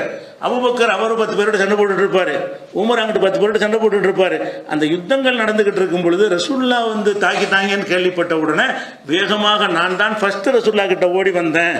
ஓடி வந்தது மட்டும் இல்லாமல் அந்த தைக்கப்பட்ட அம்பையெல்லாம் அவங்களுக்கு தலகாவும் சேர்ந்தா பிடுங்குறாங்க. இது ஓடுறதா? தாக்கப்பட்டு இருக்கும் பொழுது தாக்கப்பட்டு தெரிஞ்சவனு ஃபஸ்ட்டு வந்தார் இந்த மனிதர் தான். அப்போ இவரை பற்றி என்ன செய்கிறாங்க? ஓடிட்டார், அபூபக்கர் ஓடிட்டார், அவரை காஃபிராக்கணுமா, அலி தான் இல்லான்னு காட்டுறதுக்காக என்ன செய்கிறாங்க, வரலாறுல திருப்பி செய்கிறாங்க. அது ஒரு விஷயம். அடுத்ததாக அல்லாஹ் என்ன செய்கிறான்னா வெற்றியை கொடுக்குறான், தூக்கத்தை கொடுக்குறான். அப்புறமேல உமரெல்லாம் மேலே ஏறினாங்கல்ல, அது அடிப்படையில் ரசூலுல்லாஹ் அழைப்பு கொடுத்த உடனே ரசூலுல்லாஹ்வுக்கு ஏற முடியலை, அது காயப்பட்டதுனால. அதை ஆளுங்கெல்லாம் தூக்கி விட்டு ஏறி மேலே போன பிறகு அங்கேருந்து வியூகம் வகுத்து இவங்க கை ஓங்குது. திருப்பி அடித்தவுடனே அவங்கள ஓடுற மாதிரி எல்லாம் ஆக்கிடுறான். அது மலக்குகள் அனுப்பி செஞ்சானா அது வரலை. ஆனால் அல்லாஹ் என்ன செஞ்சான், வெற்றியை கொடுத்தாங்கிறது அந்த ஆல இம்ரான் சூறாவில் அந்த சம்பவங்களில் வரும்போது பிறகு அல்லாஹ் அவங்களுக்கு வெற்றியை தந்தான் அப்படின்னு வருது. ஜெயிச்சுட்டாங்க, வெற்றி பெற்று ஓடிட்டாங்க. இப்படி வெற்றி பெற்றவொன்னு என்ன செய்கிறாங்க ரசூல் ஸல்லல்லாஹு அலைஹி வஸல்லம், நீங்கள் ஓடுறாங்கன்னு நீங்கள் நினச்சிடாதீங்க. ஓடுறவங்க திரும்பி வர்றதுக்கும் வரலாம். யார் பின்தொடர்ந்து போகிறீர்கள் அப்படின்னு கேட்குறாங்க. இப்போ 2 பேர் தான் பின்தொடர்ந்து போகிறேங்கிறாங்க. ஒன்று அபூபக்கர், ஒருத்தர் சுபைர் அவர் 10 பேரில் ஒரு ஆள். சொர்க்கவாசிகள்னு சொல்லப்பட்ட ரசூலுல்லாஹ்வுடைய மாமி மகன் சுபைரும் அபூபக்கர் மட்டும்தான் என்ன செய்கிறாங்க, ஓடுறாங்கல்ல, அவங்கள பின்னாடியே குதிரையில் விரட்டிக்கிட்டே போகிறது. எங்கே வரைக்கும் போகிறாங்க, அப்படி போகும்போது என்ன வேண்டாலும் நடக்கலாம். அவங்க திரும்பி வர்றாங்களா ஓடுற நோக்கத்தில் வர்றாங்களான்னு கண்டறிவதற்காக வேண்டி அவங்கள ஃபாலோ பண்ணி யார் போகிறதுன்னு சொல்லும் பொழுது அது ஒரு ரிஸ்க்கான வேலை. அவன் திரும்பி வர்ற திட்டத்தில் போயிருந்தான்னு வைங்க, இவங்க போனதை பிடிச்சிருப்பாங்க. அவன் நெசமாக ஓடிக்கிட்டு இருக்கிறான். அதை அறிஞ்சிக்கிட்டு சொன்னாங்க என்ற ஒரு செய்தி அதுவும் புகாரி முஸ்லீம்லாம் இருக்குது. எப்படி வருதுன்னா, ஆயிஷா நாயகி சொல்கிறாங்க. எப்படி சொல்கிறாங்கன்னு கேட்டால், இது ஹம்ம தாயிஃபத்தான இந்த வசனம் இந்த விஷயமாக தான் இறங்கினது. இந்த ஜுபைர்கிட்ட சொல்லுவாங்க, ஆயிஷா நாயகி சொல்லுவாங்க, ஜுபைரை இந்த ரசூலுல்லாஹ் அழைக்கும்போது பின்வாங்க தைரியமாக ஓடினார்கள், எதிரிகளை விரட்டி சென்றார்கள், அவர்களை எல்லாம் பாராட்டி சொல்கிறான். அது யார் தெரியுமான்னு கேட்டால், உன்னுடைய அபூபக்கர், உன்னுடைய மாமா அபூபக்கர், ஜுபைர் உங்கள் தகப்பனார் தான் ஓடினவங்க அந்த எதிரிகளை மிரட்டிக்கிட்டு ஓடுனது யாருன்னு கேட்டால் அபூபக்கரும் ஜுபைரும் தான் என்று ஆயிஷா நாய் சொல்லக்கூடிய ஒரு செய்தியும் இருக்கிறது. அப்போ போருக்கு பிறகு 355 முஸ்லீம்கள் வெற்றி பெற்றாங்கன்னு வந்துடுது. அப்போ இதில் என்ன பிரச்சனைன்னு கேட்டால் உஹது போர்லையும் அவருடைய பங்கு இருந்துச்சு. வீரதீரமாக போராடினார், ஓடிலாம் போகலை, களத்தை விட்டு யாருமே ஒரு சகாபியும் ஓடலை, களத்துக்குள்ளே ஓடினார்கள். அது எல்லாருமே ஓடுவாங்கல்ல, திடீர்னு சுற்றி வளைச்சா என்ன செய்வாங்க, உடனே சாவுறதா, திருப்பி அடிக்கிறதுக்கு ஒரு பலத்தை திரட்டி கொள்வதற்காக வேண்டி எதிர்பாராத நிலை குலைந்து போய் ஓட்டம் எடுத்தது உண்மை. சில பேர் எங்கே ஓட்டம் எடுத்தாங்க, போய் திரட்டிக்கிட்டு எப்படி இவங்களை திருப்பி அடிக்கலாங்கிறது தான் நினைஞ்சாங்க, ஓடினாங்க. இப்போ போர் களத்தை விட்டு ஓடலை, 3 பேர் ஓடினாங்க. அதில் உஸ்மான் ஒரு ஆள், இன்னொரு 2 பேர் ஒரு ஆள், மதினா ஆளுக்கு. அது ஒரு விஷயமாச்சு. அடுத்து உஹது போருக்கு பிறகு என்ன செய்யுதுன்னு கேட்டால் ரசூல் ஸல்லல்லாஹு அலைஹி வஸல்லம் அந்த வெற்றி எல்லாம் கொடுத்துட்டான். அதுக்கடுத்து ஒரு ஹதீஸில் வருது, தபக்காத்தில் வருது, ரசூலுல்லாவோட ஒரு 7 பேர் இருந்தாங்க, 14 பேர் இருந்தாங்க. அதில் அபூபக்கர் ஒரு ஆள் அப்படிங்கிற மாதிரி செய்தி சில நூல்களில் இருக்கிறது. அபூபக்கருக்கு புகழ் சேர்க்கறதுக்காக நம்ம சரின்ற முடியாது, அதுக்கு அறிவிப்பாளர் வரிசை கிடையாது. ரசூலுல்லாவோட அவங்க இருக்கலை, ரசூலுல்லாவோட அபூபக்கர் இருக்கலை. அந்த 7 பேர் தான் இருந்தாங்க. அது 9 பேர், அது 7 பேர் கொல்லப்பட்டு போயிட்டாங்க. 2 பேர் சரியான முறையில் செயல்படலை, அதனால் ரசூலுல்லா தாக்கப்பட்டாங்க. தாக்கப்பட்டது கேள்விப்பட்ட உடனே அபூபக்கர் உட்பட எல்லாருமே வந்துட்டாங்க. ரசூலுல்லாவோட அணிவகுத்து மலையில் ஏறி திரும்பி ஊகம் வகுத்து திரும்பி எதிரிகளை என்ன செஞ்சாங்க, முறியடித்தாங்க என்பது அது ஒரு விஷயம். அது போக அபூபக்கர் ஓடக்கூடியவர் இல்லைங்கிறது அவங்க மகளுடைய சம்பவத்தில் நீங்கள் விளங்கலாம். இந்த கலேபரம் நடக்கும் பொழுது உள்ளுக்கு நுழைஞ்சு உம்மு சுலைம் அவர்களும் ஆயிஷாவும் தான் என்ன செய்கிறாங்க, 2 பேரும் காயம்பட்டவங்களுக்கு இழுத்துக்கிட்டு வர்றது, தண்ணி கொடுக்கறது. அவங்க மகளே இப்படி வீரத்தை காட்டிட்டு இருந்தாங்க அந்த காலத்தில். இப்போ 70 பேர் கொல்லப்படும் போது அவங்க மகளே ஓடலை. அந்த பொம்பளை ஒன்றும் செய்ய மாட்டாங்க, அந்த உதவிகள் செய்யக்கூடிய பெண்கள் ஒன்றும் செய்ய மாட்டாங்க. என்றாலும் அந்த களத்துக்குள்ளே போகுது. ஆயிஷா புகாரில் 4064வது ஹதீஸில் இது நீங்கள் பார்க்கலாம். ஆயிஷா நாயி உம்மு சுலைம் என்ன செய்வாங்கன்னு கேட்டால் அவங்க தண்ணி எடுத்துக்கொண்டு யார் யாரெல்லாம் காயப்பட்டிருக்காங்களோ அவங்களாம் தண்ணி சப்ளைலாம் பண்ணிகிட்டு இருக்கிறாங்க.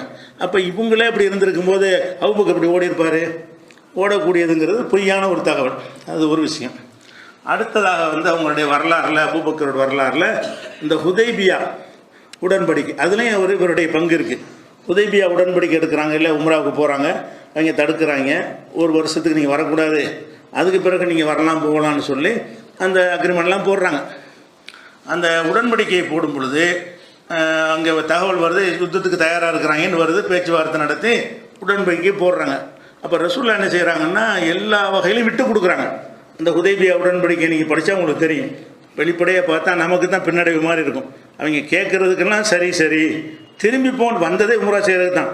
திரும்பி போன்னு சொல்கிறாங்களே, அதுவே பின்னடைவு தானே. திரும்பி ஓகேங்கிறாங்க, திரும்பி போயிடுறோம், அடுத்த வருஷம் வர்றோம் அப்படின்னு இறங்கி போகிறாங்க.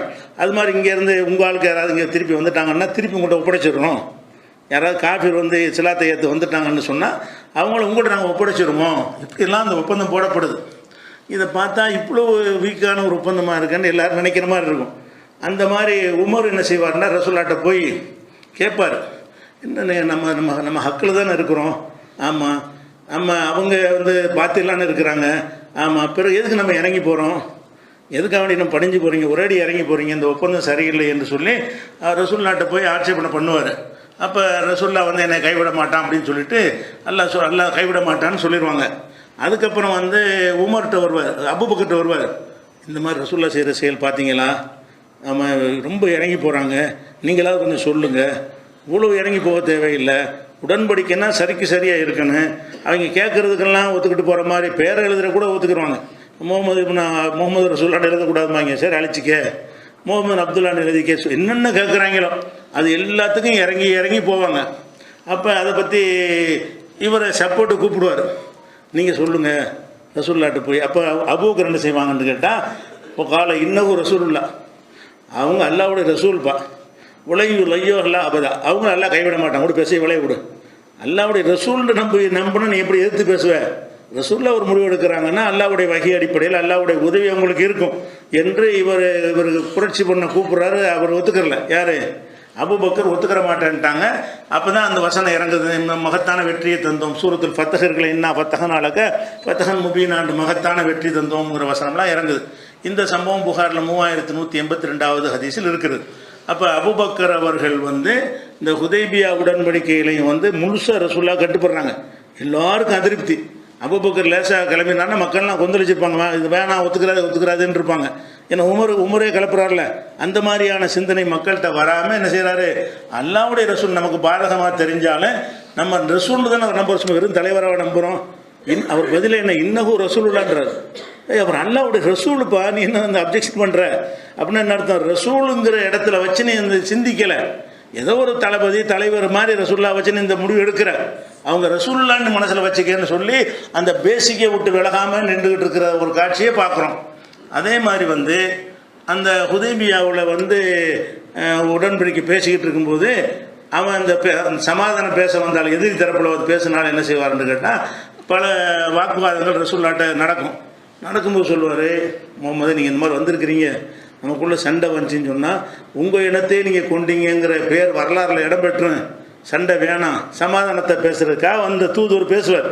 அப்போ சொல்லுவார், ஒரு வார்த்தை சொல்லுவார், முகமதே நீங்கள் வந்து உங்களோட இருக்கிற முகங்களெல்லாம் பார்க்குறேன், பிரச்சனைன்னு வந்துச்சுன்னா உங்களை விட்டு ஓடி போயிடுவாங்க. அவர் போடுற ரசூலுல்லாஹ்வுடைய சஹாபாக்களை பற்றி என்ன செய்கிறாருன்னா, உருவாங்கிறவர் சொல்கிறார், நான் உங்கள் கூட இருக்கிற ஆளுக்களை மூஞ்ச பார்க்குறேன், இவங்கெல்லாம் நீங்கள் போகிறோன்னு முடிவெடுத்தீங்கன்னு வைங்க, உங்களை விட்டு அப்படி பேரும் ஓடிடுவாங்க அப்படின்ட்டு அந்த உருவா சொல்லுவார். அப்போ சொல்லும்போது எல்லாம் சும்மா இருப்பாங்க.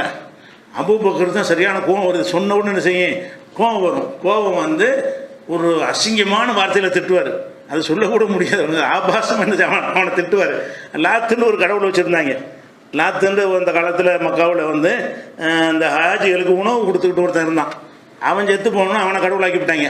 லாத்துங்கிறது, இந்த லாத்துங்கிற கடவுளை சிலை வச்சு வணங்கிட்டு இருந்தாங்க. லாத்து லிங்கம்லாம் வைக்கிற மாதிரி இங்கே அங்கேயும் வச்சுருக்காங்க இவ்வளோ இருக்குது.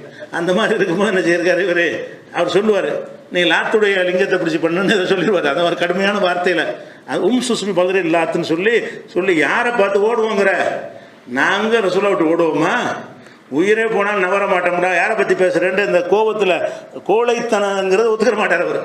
நீ இது கோழைத்தனமாக தானே ஒரு விமர்சனம் பண்ணுறாரு, உங்களோட இருக்கிற ஆளுக்கு விட்டுட்டு ஓடிடுவாங்கன்றவுடனே அந்த கோபம் எந்த அளவுக்கு வருதுன்னு கேட்டால், நாங்கள் ரசூலா விட்டு ஓடுவோமா அப்படின்னு கேட்பார். இது புகாரில் 2732வது ஹதீஸில் இருக்கும். அது என்ன வார்த்தை சொன்னார்ன்னு புகாரி தமிழகத்திலாம் பார்த்தா கிடைக்காது. ஒரு தவறான வார்த்தையை சொன்னார்னு போட்டிருப்பாங்க, முடிவு எடுத்துருப்பாங்க. அந்த முடிவு எடுத்து போட்டிருக்க மாட்டாங்க. தமிழகத்தில் பார்த்தீங்கன்னா ஒரு தவறான வார்த்தையை வைத்து திட்டினார் அப்படின்னு போட்டிருப்பாங்க. ஆங்கிலத்தில் வேணால் உங்களுக்கு கிடைக்கலாம். சரி, அப்போ அந்த மாதிரியான கடுமையான முறையில் அந்த ஹுதைபியா உடன்படிக்கையின் போது கூடவே இருந்திருக்கிறாங்க, முழுசாக கட்டுப்பட்டாங்க. ரெண்டாவது ரசூலுல்லாஹ் விட்டு ஓட மாட்டோங்கிற ஒரு விஷயம் அந்த சொல்லும்போது மாத்திரம் அவர் கோவப்பட்டார்னா எந்த அளவுக்கு ஒரு வீரராக அவர் இருக்கிறார் என்பதற்கு அது ஒரு சான்றாக எடுத்துக்கலாம். அடுத்ததாக வந்து ரசூலுல்லாஹ்வுடைய வந்து போர் வந்து ஹந்தக்கு போர். இந்த ஹந்தக்கு போர்லையும் அது பங்கெடுக்காமல் இருக்க இயலாது, ஏன்னா ஊரில் இருக்கிறாங்க. ஹந்தக்கு போர் என்பது அகல் போர்னு சொல்லுவாங்கல்ல, அகல் போர்னு அஹ்ஸாப்னு சொல்லுவாங்க. அகல் வெட்டினதுனால அகல் போர், எல்லா கூட்டத்தாரும் சேர்ந்துக்கிட்டு சண்டைக்கு வந்ததுனால அஹ்ஸாபு, பல கூட்டத்தார்கள் வந்து திரண்ட போர்னு அதுக்கு அர்த்தம். அஹ்ஸாபு யுத்தம்னு சொல்லுவாங்க, ஹந்தக் யுத்தம்னு சொல்லுவாங்க. அது என்ன யுத்தம்னு சொன்னால், இந்த அடி மேலே அடி வாங்கணும்னு என்ன செய்கிறாங்க, ஏன்னா மேலும் மூர்க்கம் அடைந்து ஒவ்வொரு கோத்திரத்தாரையாக போய் சந்தித்து மொத்தமாக திரட்டிட்டு வர்றாங்க மதீனாவை தாக்குறதுக்காக வேண்டி. அரபு கோத்திரத்தில் ஒரு ஊரையும் விடலை, ஒரு கோத்திரத்தையும் விடவில்லை.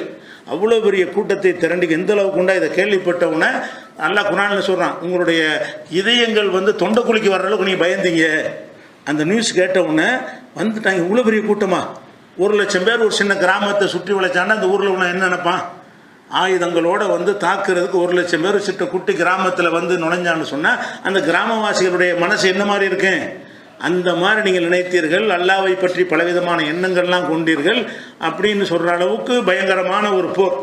அந்த பயங்கரமான நெருக்கடியான போர் வந்து இது 4வது வருஷம் நடக்குது, ஹிஜ்ரி 4ல் நடந்த ஒரு யுத்தம்.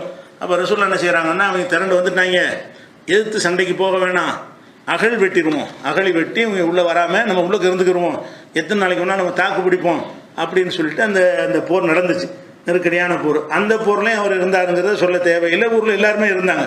ஆனால் இந்த போரில் எப்படி எல்லாம் வெற்றி கொடுத்தான்னு சொன்னால், 5ஆம் படை மூலமாக தான் வெற்றி. படை 5 வகையான படை இருக்குது தெரியுமில்ல, அந்த 5 வகை படை என்னன்ற காலாட்படைன்னு வச்சுருப்பாங்க. அதாவது தரப்படை, ஒன்று தரப்படைன்னா நடந்து போய் சண்டை போடுறாங்கல்ல, அது ஒரு படை. இன்னொரு படை வந்து யானை படை வச்சுருப்பாங்க. யானைப்படைன்னா அந்த யானையில் வந்து சண்டை போடுறது. அடுத்து வந்து குதிரைப்படை வச்சுருப்பாங்க. அதுக்கப்புறம் வந்து ரதம், அந்த ரதத்தில் வரக்கூடிய ஒரு படைன்னு வச்சுருப்பாங்க. இந்த 4 படை போக 5ஆம் படை என்னன்னு கேட்டால் உள்ளுக்க உளுந்து இந்த 2வது நம்பர் வேலை பார்க்குறது, உளவுத்துறை வேலை பார்க்குறதுக்கு பிறகு 5ஆம் படை. ஒரு நாட்டில் ஜெயிக்கிறதா 4 படை மட்டும் பத்தாது, 5ஆம் படையும் வேணும். மன ரீதியாக உள்ள நுழைந்து என்ன செய்யணும், அவங்கள உடைச்சி விடணும். அப்போ ரசூலுல்லாஹ் எப்படி இதில் ஜெயித்தாங்கன்னு கேட்டால் அல்லாஹ்வுடைய உதவி வந்துச்சு, கடுமையான காற்று வந்துச்சு. அந்த உதவி ஒரு பக்கம் வந்தாலும் ஹுதைஃபாங்கிற ஒரு ஆளை அனுப்பி நீ என்ன செய்யணும், உள்ளக போய் அவங்களுக்குள்ள சண்டை போட்டு விட்டுவான். பல கோத்திரத்தார் இருக்காங்கல்ல, அவங்க ஆள் மாதிரி நீ போகணும், என்ன நடந்தாலும் பரவாயில்லை. இவன்கிட்ட போய் அவனை பற்றி சொல்கிறது, அவனை போய் இப்படி சொல்கிறது, உன் திறமை, அவர் நல்ல திறமையான ஆள், ரொம்ப டெக்னிக்காக எல்லாத்தையும் கையாளக்கூடியவர். அவர் அனுப்பி விட்டு நீ வந்து என்ன செய்யணும், அவங்க காலையில் வந்து அவன் செதறி ஓடிடணும், அந்த வேலையை பாருன்னு சொல்லி அனுப்பி விட்டாங்க. அதை பட்சமாக பண்ணார் போய். அது பெரிய சம்பவம். போய் எல்லாம் செதறிடணும், ஓடி போயிட்டாங்கன்னு வைங்களேன். ஓடிட்டாங்க. அந்த போர் நடக்கலை. அவங்க நினச்ச அளவுக்கு இல்லை. இவன் உனக்கு எதிராக இருக்கான், உனக்கு எதிராக இருக்கான்னு போட்டு கொடுக்குறது. அதுக்குரிய பாயிண்ட்டுகள்லாம் திரட்டிக்கிட்டு சும்மா போட்டால் எடுக்கக்கூடாது. அதுக்குள்ள பாயிண்ட்டுகள்லாம் திரட்டிக்கிட்டு போய் ஒரு கரெக்டாக வேலையை முடிச்சாருன்னு வருது. அது ஒரு தனி விஷயம். அப்போ அந்த அகல் பொருளையும் அவர் என்ன செய்கிறாருன்னு கேட்டால் அவரே இருந்திருக்கார், முக்கியமாக இருந்தார். அதே மாதிரி வந்து அகல் போருக்கு அப்புறம் என்னென்னு கேட்டால் இந்த ஹந்தக்கு போரில் அந்த இவ்வளோ பதட்டமான நேரத்துலையும் ரொம்ப நிதானமான அபூபக்கர். ஏன்னா ஊரே பதறி போயிருக்கு, எதிரிகள் சுற்றி வளைச்சிக்கிட்டு இருக்கிறாங்க, இவங்க அம்பு எது போராடிட்டு இருக்கிறாங்க. இந்த போர் நேரத்தில் வந்து வேறு எதுலையுமே நம்ம என்ன செய்ய மாட்டோம், கவனம் செலுத்த மாட்டோம். இவர் என்ன செய்வார்னா, அபூபக்கர் என்ன செய்வார்னா, அந்த அவங்க பேரிச்ச மரத்தில் வந்து இந்த பாலைகள் உதிக்கும். அது உதிக்க ஆரம்பிச்சிச்சின்னு சொன்னால் காய்கனி பருவம் வந்துருச்சு, பேரிச்சம்பழம் காய்க்கக்கூடிய பருவம் வந்துருச்சுன்னு சொல்லுவாங்க. முதல்ல ஏதாவது மரத்தில் அந்த பாலை வந்துருச்சுன்னு சொன்னால் அவங்க சந்தோஷப்படுவாங்க, ஏன் சீசன் ஆரம்பிச்சிருச்சின்னு சொல்லி. அப்போ ரசூலுல்லாஹ் பக்கத்தில் உட்காந்துக்கிட்டு இங்கே பாருங்கள், பழத்தை பாருங்கள், பாலை வந்துருச்சு, இனிமேல் சீசன் வந்துருச்சு, இந்த நேரத்தில் பேசுகிறாரு. அங்கே எல்லாம் பதறிட்டு இருக்கிறாங்க. அது ரசூலுல்லாஹ் மென்மைப்படுத்துகிற மாதிரியும் இந்த போரை பற்றி எந்த ஒரு கேர் பண்ணாமல் போரில் உட்காந்து இதெல்லாம் யாரை பார்க்க முடியும், அந்த மாதிரி ரசூலுல்லாஹ்ட்ட என்ன செய்வார், அதை வந்து சொல்லுவார். ரசூலுல்லாஹ்வுக்கு பயங்கர சந்தோஷமாயிரும், புன்னகை பூப்பாங்க. எங்கள் போர்க்களத்தில் ரசூலுல்லாஹ் போர்க்களத்தில் புன்னகை பூக்க வைப்பதற்காக வேண்டி, பதட்டத்தை குறைக்கிறதுக்காக வேண்டி, இவன் பேரிச்சம்பழத்தில் நமக்கு வந்து இது பூ வந்துருச்சு, பூ பற்றி அந்த மரத்தில் பாருங்கன்னு சொன்னோன்னே ரசூலுல்லாஹ் பார்த்து சிரிப்பாங்க. எப்போ சிரிக்கிறாங்க, களத்தில் அவன் எதிரிகள் சண்டையை போட்டுட்டு இருக்கிறான், இங்கேருந்து அம்புவை விட்டுட்டு இருக்கிறாங்க, அவன் அங்கேருந்து எரிஞ்சிட்டு இருக்கிறான். அந்த நேரத்தில் கூட நிதானம் தவறாத ஒரு மனிதர், நிதானமாக இருக்கக்கூடிய ஒரு மனிதராக அவர் தன்னை காட்டியிருக்கிறார். அதுக்கடுத்து என்னென்னு கேட்டால் முக்கியமான போர் வந்து ஹுனைன் போர். ஹுனைன் போர்லையும் பயங்கர அடி முஸ்லீம்களுக்கு. ஏன்னு கேட்டால் ஹுனைன் போரில் வந்து நம்ம சரியான மெஜாரிட்டியாக இருந்தோம். ஏன்னா இங்கேருந்து போனாங்க, போய் மக்கா வெற்றி அடைஞ்ச பிறகு மக்கா வெற்றிக்கு பிறகு தான் எது வருது, ஹுனைன் போர் வருது. அந்த மக்கா வெற்றிக்கு போன ஆட்களே வந்து 1,00,000 பேர் போனாங்க. அந்த போகும்போது அவ்வளோ பேரோட போய் அங்கே வெற்றி பெற்ற பிறகு பல கோத்தரத்தரை சில புதுசு சேர்ந்தாங்க. அவ்வளோ பேரையும் திரட்டிக்கிட்டு ஹுனைனுக்கு போகிறாங்க அதே பயணத்திலேயே. அப்போ ஹுனைன் போருக்கு வந்து முஸ்லீம்களுக்கெல்லாம் வந்து பயங்கர மமதையில் இருந்தாங்க. நல்லா சொல்லி காட்டுறான், இது ஆஜபத்துக்கும் கசரத்துக்கும் உங்களுடைய மெஜாரிட்டி வந்து உங்களுக்கு மமதை ஏற்படுத்தி இருந்தது, நம்ம ஊதி தள்ளிட்டு வந்துடலான்ற அளவுக்கு என்ன செஞ்சாங்க, பெரும் படையோடு போகிறாங்க. போனால் அங்கேயும் பயங்கரமான ஒரு இழப்புகள் சோதனைகள்லாம் வந்துச்சு, நிறைய சேதங்கள்லாம் வந்துச்சு ஹுனைன் போரில். அந்த ஹுனைன் போரில் என்ன செய்யாருன்னு கேட்டால் இவர் அதை விட்டுட்டு ரசூலுல்லாஹ் விட்டுலாம் ஓடினாங்க. இதே மாதிரி விட்டுட்டு ஓடக்கூடிய நிலைமையெல்லாம் ஏற்பட்டுச்சு.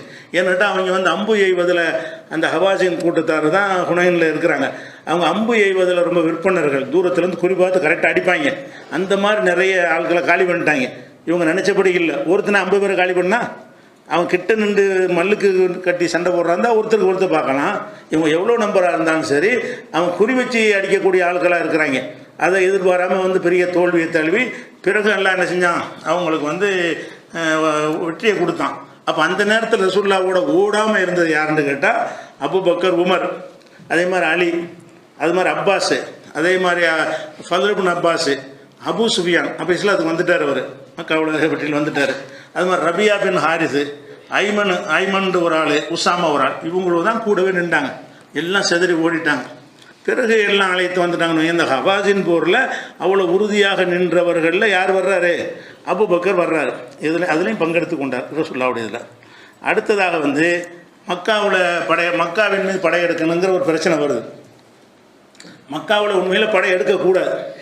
ஏன் இருக்கக்கூடாதுன்னு சொன்னால், மக்காவாசிகளோட ரசூலுல்லாஹ் அக்ரிமெண்ட் போட்டிருக்காங்கல்ல ஹுதைபியாவில் உடன்படிக்கை. அதாவது நாங்கள் என்னென்ன செய்யணும், நீங்கள் என்னென்ன செய்யணும், ஒருத்தர் இடைஞ்சலாக இருக்கக்கூடாது, நீங்கள் எங்கள் ஊருக்கு வரலாம், நாங்கள் உங்கள் ஊருக்கு வரலாம். அந்த மாதிரியான ஒரு உடன்படிக்கை இருந்த ஒரு நேரத்தில் தான் மக்காவை நோக்கி படையெடுத்தல், மக்கா வெற்றிக்கு போனாங்கல்ல, அது நடக்க போகுது.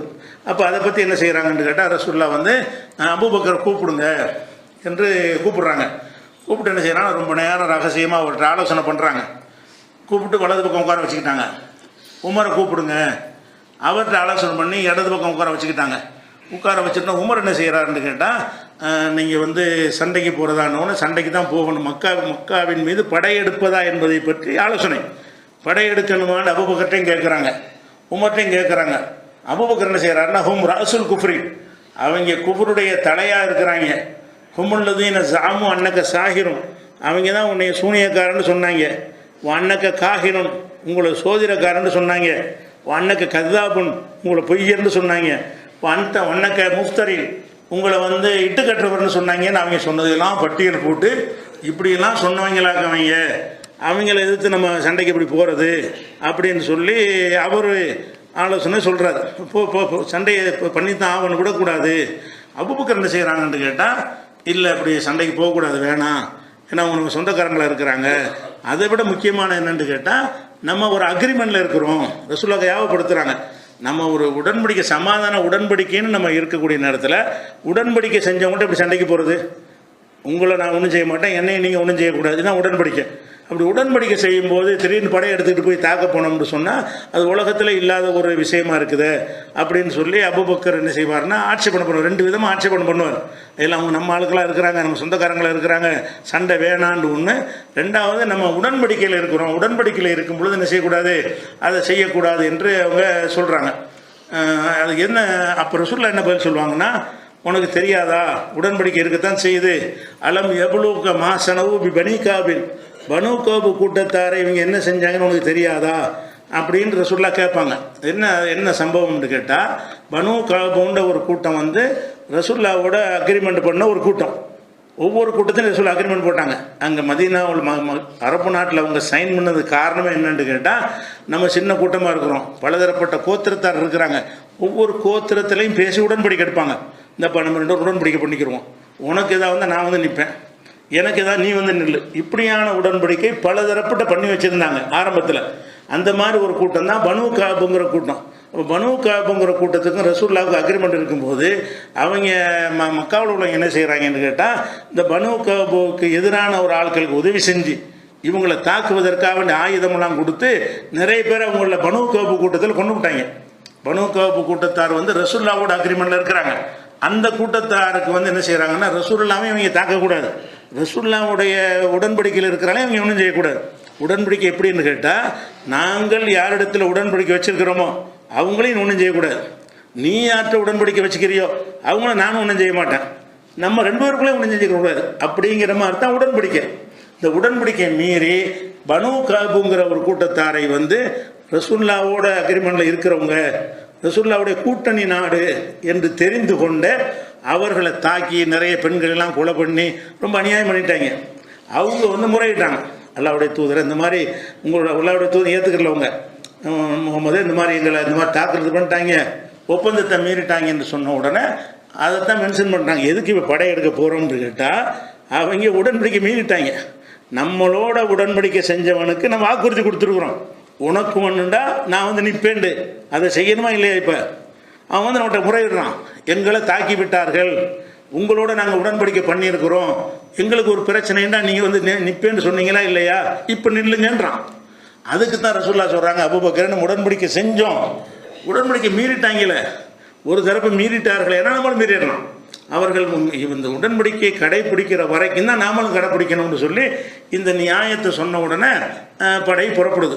இந்த 10,000 பேரோட ரசூலுல்லாஹ் என்ன செய்கிறாங்க, 10,000 செச்சம், அவ்வளோ மக்கள் அதுக்குள்ளே எல்லாம் வந்து வெற்றியை தந்திருக்கிறான். அவ்வளோ பெரிய கூட்டத்தை திரட்டி கொண்டு தான் மக்கா வெற்றிக்கு போகிறாங்க.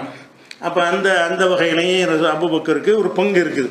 அந்த போர்க்களம் சம்பந்தமாக கூட ஒரு பார்வை எப்படி இருக்குது, நம்ம உடன்படி நியாயமாக நடக்கணும்னு ஒரு பார்வை.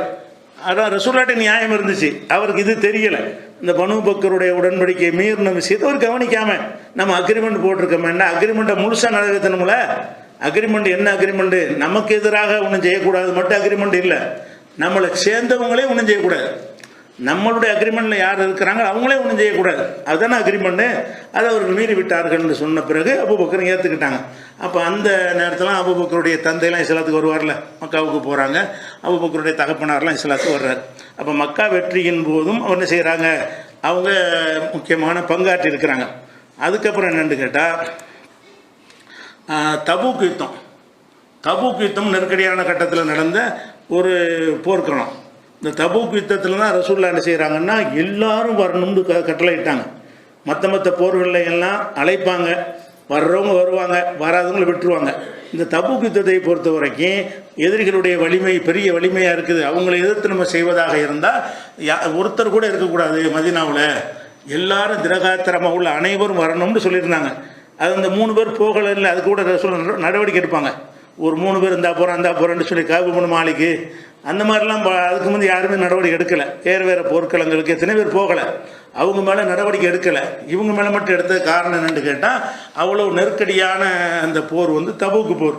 அந்த தபூக்கு போரில் என்ன செஞ்சாருன்னு கேட்டால் இவர் இருந்தார், அபூபக்கருடைய பங்கு இருந்தது. அது ஒன்று பார்க்குறோம். இதெல்லாம் தபூக்கு போரெலாம் இதெல்லாம் முடிஞ்ச பிறகு ரசூல் ஸல்லல்லாஹு அலைஹி வஸல்லம் அனைத்திலையும் பங்கெடுத்த அபூபக்கர் அவர்களை ரசூல் என்ன செய்கிறாங்கன்னா மக்காவெல்லாம் வெற்றி கொண்டாச்சு. ஹஜ்ஜி செய்வதற்காக வேண்டி அவர் தலைமையில் ஒரு படையை அனுப்புகிறாங்க. ரசூல்லா ஹஜ்ஜிக்கு போகலை. ஏன்னா ஹஜ்ஜிக்கு போனால் அவங்க சிலையெல்லாம் வச்சுக்கிட்டு இருக்கிறாங்க, அது பியூரான பிறகு ஹஜ்ஜிக்கு போகணும்னு ரசூல்லாவுடைய எண்ணமாக இருக்கலாம். ரசூல் ஸல்லல்லாஹு அலைஹி வஸல்லம் என்ன செய்கிறாங்கன்னு கேட்டால் ஹஜ்ஜிக்காக வேண்டி இப்போ நம்ம மக்காவை கைப்பற்றியாச்சு, கத்தி இல்லை, ரத்தம் இல்லை, போர் நடக்கவே இல்லை, அவங்க சரணடைஞ்சிட்டாங்க. யாரெல்லாம் இந்த வீட்டில் நுழைஞ்சிக்கிட்டீங்களோ அவ்வளோ பேருக்கும் அடைக்கலம்னு சொல்லிட்டாங்க. ஒரு யுத்தமே நடக்கலை, முழு சரணாகதி ஆகிட்டாங்க. ஆன பிறகு இது கவர்மெண்ட் நம்ம கையில் வந்துடும்ல, வந்த பிறகு என்ன செய்கிறாங்கன்னு கேட்டால் அபூபக்கர் தலைமையில் அந்த ஒரு ஹஜ்ஜி பயணத்திற்காக வேண்டி ஒரு குழு அனுப்புகிறாங்க. அது எதுக்கு அனுப்புகிறாங்கன்னு கேட்டால் ஒரு டிக்ளேர் பண்ணுவதற்காக வேண்டி. என்ன டிக்ளேர் பண்ணுறதுன்னா, இனிமேல் உங்களுடைய எல்லா உடன்படிக்கையும் முடிஞ்சிருச்சு, நீங்கள் முடிச்சுக்கிட்டீங்க, போர் நடந்துருச்சு, இனிமேல் உங்களுக்கும் காஃபிர்களுக்கும் மத்தியில் உள்ள எந்த உடன்படிக்கையும் இனிமேல் கிடையாது. 4 மாதம் உங்களுக்கு டைம். அதுக்கு பிறகு என்ன செய்யுங்க, நீங்கள் இந்த மக்காவுக்குள்ளே நீங்கள் எந்த வாலாட்டம் பண்ணக்கூடாது. இன்னும் சொல்ல போனால் இந்த நிர்வாணமாக தவாப் செய்கிறது, இந்த வணக்கம்ங்கிற பேரில் ஆட்டம் போடுறது, இதுக்கெல்லாம் இனிமேல் அனுமதி கிடையாது. இதை சொல்வதற்காக வேண்டி அபூபக்கர் தலைமையில் எதுக்கு அனுப்புகிறாங்கன்னு கேட்டால் அல்லாஹ் யஹுஜ்ஜ பாத எல்லாமே முஷ்ரிக்கும். இந்த வருஷத்துக்கு பிறகு முஷ்ரிக்கு யாரும் ஹஜ்ஜுக்கு வரக்கூடாது. ஹஜ்ஜிக்கு வர்றாங்க முஸ்லீம் மட்டும்தான் வரணும். நீங்கள் ஹஜ்ஜின்னு என்ன செய்கிறீங்க, ரொம்ப வணக்கத்தை நாசமாக்கிட்டு இருக்கிறீங்க என்ற விஷயத்தையெல்லாம் சொல்வதற்காக அபூபக்கர் தலைமையில் என்ன செய்கிறாங்கன்னு கேட்டால் அந்த பராத்து சூறாவில் 9வது அத்தியாயத்தில் உள்ள 6 வசனங்களையும் இறங்கின பிறகு அபூபக்கர் அவர்கள் தலைமையில் தான் ஹஜ்ஜிக்கு என்ன செய்கிறாங்க, அனுப்புகிறாங்க. இது ஹஜ்ஜத்துல் விதா. ரசூல்லா ஹஜ்ஜிக்கு போகிறதுக்கு முந்தின வருஷம் அனுப்புகிறாங்க. ரசூல்லா ஹஜ்ஜிக்கு போகல, அதுக்கு முந்தி இவர் என்ன செய்கிறாங்க, ஹஜ்ஜிக்கு அனுப்பி எல்லா விதமான ஏற்பாடுகளையும் பண்ணுறாங்க. இது புகாரில் 4657வது ஹதீஸில் வருகிறது. அபூபக்கரை என்ன செய்கிறாங்கன்னா இந்த அறிவிப்பு செய்வதற்காக அனுப்புனாங்கன்னு வருது. இந்த அறிவிப்பு அனுப்பும் பொழுது இதுலேயும் ஒரு ஷியாக்கள் ஒரு வரலாறுல ஒரு திருப்பி பண்ணுவாங்க. ரசூல்லா என்ன செய்வாங்கன்னா, அபூபக்கர் அனுப்பியாச்சுல, அலியையும் பின்னாடி அனுப்புவாங்க. எதுக்குன்னு கேட்டால் நீனும் போய் அந்த அறிவிப்பு நீ செய். எந்த அறிவிப்பு? மக்கா மினாவில் எல்லோரும் கூடியிருப்பாங்கல்ல, அந்த மினாவில் கூடுற இடத்துல போய் இனிமேல் எந்த முஷ்ரிக்கும் ஹஜ்ஜிக்கு வரக்கூடாது. அரஃபாவில் கூடியிருப்பாங்கல்ல, அங்கே டிக்ளேர் பண்ணுறது.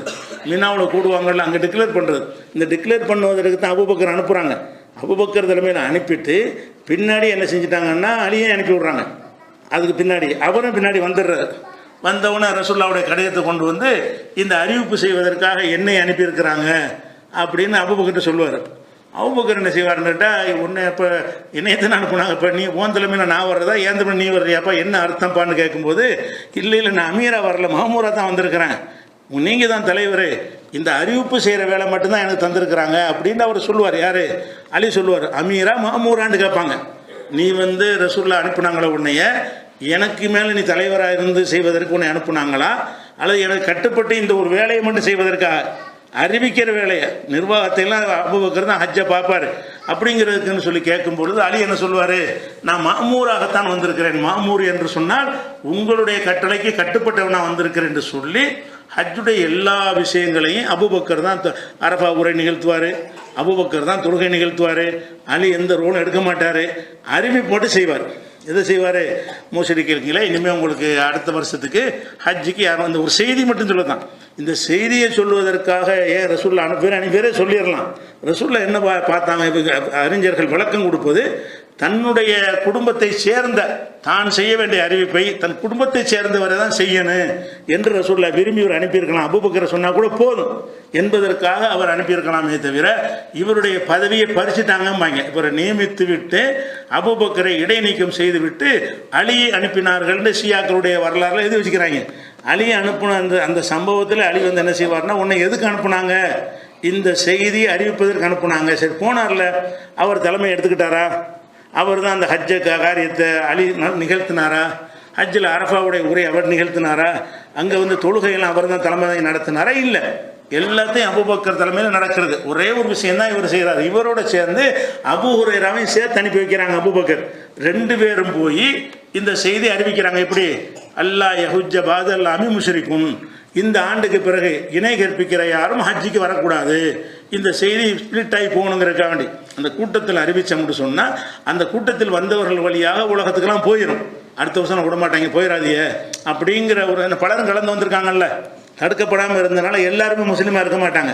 அப்போ பலரும் அந்த வழக்கம் போல் ஹஜ்ஜிக்கு வந்திருப்பாங்க. அந்த மக்களுக்கெல்லாம் அந்த செய்தியை சொல்வதற்காக வேண்டி அனுப்புனாங்க. இதுலேயும் இந்த ஷியாக்கள் என்ன செய்வாங்கன்னா, அபூபக்கர் பதவி பிடுங்கிட்டாங்க, இவர் பதவி கையில் எடுத்துட்டாரு அப்படிம்பாங்க. அது கிடையாது, அபூபக்கர் தான் தலைமை தாங்கினார். அடுத்ததாக வந்து இந்த விஷயம் முடிஞ்சிருச்சு. அப்போ ரசூலுல்லாஹ்வுடைய இறுதி கட்டம் வருது. இது அபூபக்கருடைய வரலாறு முக்கியமான விஷயங்கள்லாம் இனிமேல் அந்த இறுதி கட்டத்துக்கு பிறகு தான் இவரே வந்து ரோலை கையில் எடுக்கிறாரு. அது வரைக்கும் ரசூலுல்லாஹ்வுடைய ஒரு உம்மத்தாக தான் இருப்பார். இவருக்கே ஒரு நாயகருங்கிற ஒரு ரோல்லாம் வராது. ரசூல்லா கூட இருந்தார், ரசூலோட போனார், ரசூலுல்லாஹ்க்கு பின்னாடி இருந்தாருங்கிற வரலாறு தான் இது வரைக்கும் நம்ம சொல்ல முடியும். அப்போ ரசூல் ஸல்லல்லாஹு அலைஹி வஸல்லம் அவர்களுக்கு வந்து உடல்நிலை சரியில்லாமல் போகுது. உடல்நிலை சரியில்லாத அந்த இறுதி நாட்கள் இருக்கு இல்லையா, அந்த இறுதி நாட்களில் வந்து ரசூலுல்லாஹ் என்ன செய்வாங்கன்னு கேட்டால், இவர் தான் எனக்கு பிறகுங்கிறத பல கட்டங்களை உணர்த்துவாங்க. இறுதி நாள் முடியாமல் போயிடும். அந்த முடியாமல் போகும்போது யார் முதல் விஷயம் தான் தொழுவிக்கிறது. அப்போ தொழுவிக்கிறதுக்கு என்ன செய்வாங்கன்னா, ஏழாமல் கிடப்பாங்களா. அப்போ அபூ பிலால் வந்து கேட்பார், இப்போ தொழுகை என்ன செய்கிறது, தொழுகை நடத்தணுமா என்னன்னு கேட்கும் பொழுது, முரு அபூபக்கரின் சொல்லி பின்னாஸ், அபூபக்கரை தொழுகைக்கு நடத்த சொல்லுங்க அப்படின்னு ரசூலுல்லாஹ் சொல்லுவாங்க. அப்போ மக்கள்லாம் சொல்லுவாங்க, அபூபக்கர் வந்து ரொம்ப அந்த தலைமைத்துவம் நின்றாருன்னு அழுதுருவார். முதல்ல அழுவார். போய் அந்த மக்காவில் செஞ்சார்ல, மக்காவிலே பள்ளிவாசலை கட்டிக்கிட்டு குரானை போயிட்டு அழுவ ஆரம்பிச்சுருவாருண்டு. இவர் அந்த தொழுகையில் ஈடுபட்டு அவருக்கு அழுக வந்துடும், அந்த இயல்பாவை. அப்படிப்பட்ட ஒரு ஆளாக இருக்கிறதுனால அது உங்கள் இடத்துல போய் நிற்கும்போது நம்ம ரசூலுல்லாஹ் இடத்துல நிற்கிறோமேன்னா அவர் ஃபீல் பண்ணுவார். ஒரு விஷயத்தை ரொம்ப ஃபீல் பண்ணக்கூடியவராக இருப்பார். அவரை நீங்கள் விடாதீங்க, சரியாக வராதுன்னு சொல்லிட்டு மக்கள்லாம் ஆட்சேபனை பண்ணுவாங்க. ஆட்சேபனை ஒன்று திருப்பி ரசூலுல்லாஹ் என்ன செய்வாங்க, முரு அபூபக்கர் நான் சொன்னதை செய், அபூபக்கர் தான் தொழுவிக்கணும்பாங்க. மூணாவது தடவை மக்கள் ஆட்சேபனை பண்ணுவாங்க, வேணாம் அவர் வேணாண்டு. மறுபடியும் ரசூலுல்லாஹ் என்ன செய்வாங்க, முரு அபூபக்கர்ன்ட்டு அந்த அவ்வளோ ஆட்சேபனைக்கு பிறகும் அவர் தான் தொழுவிக்க வேண்டும் என்று சொல்லி ரசூலுல்லாஹ்வுடைய மௌத்தாவர நோய் வாய்ப்பட்டதில் இருந்து மௌத்தாவர வரைக்கும் என்ன செஞ்சார், அவர் தான் தொழுவிச்சார்.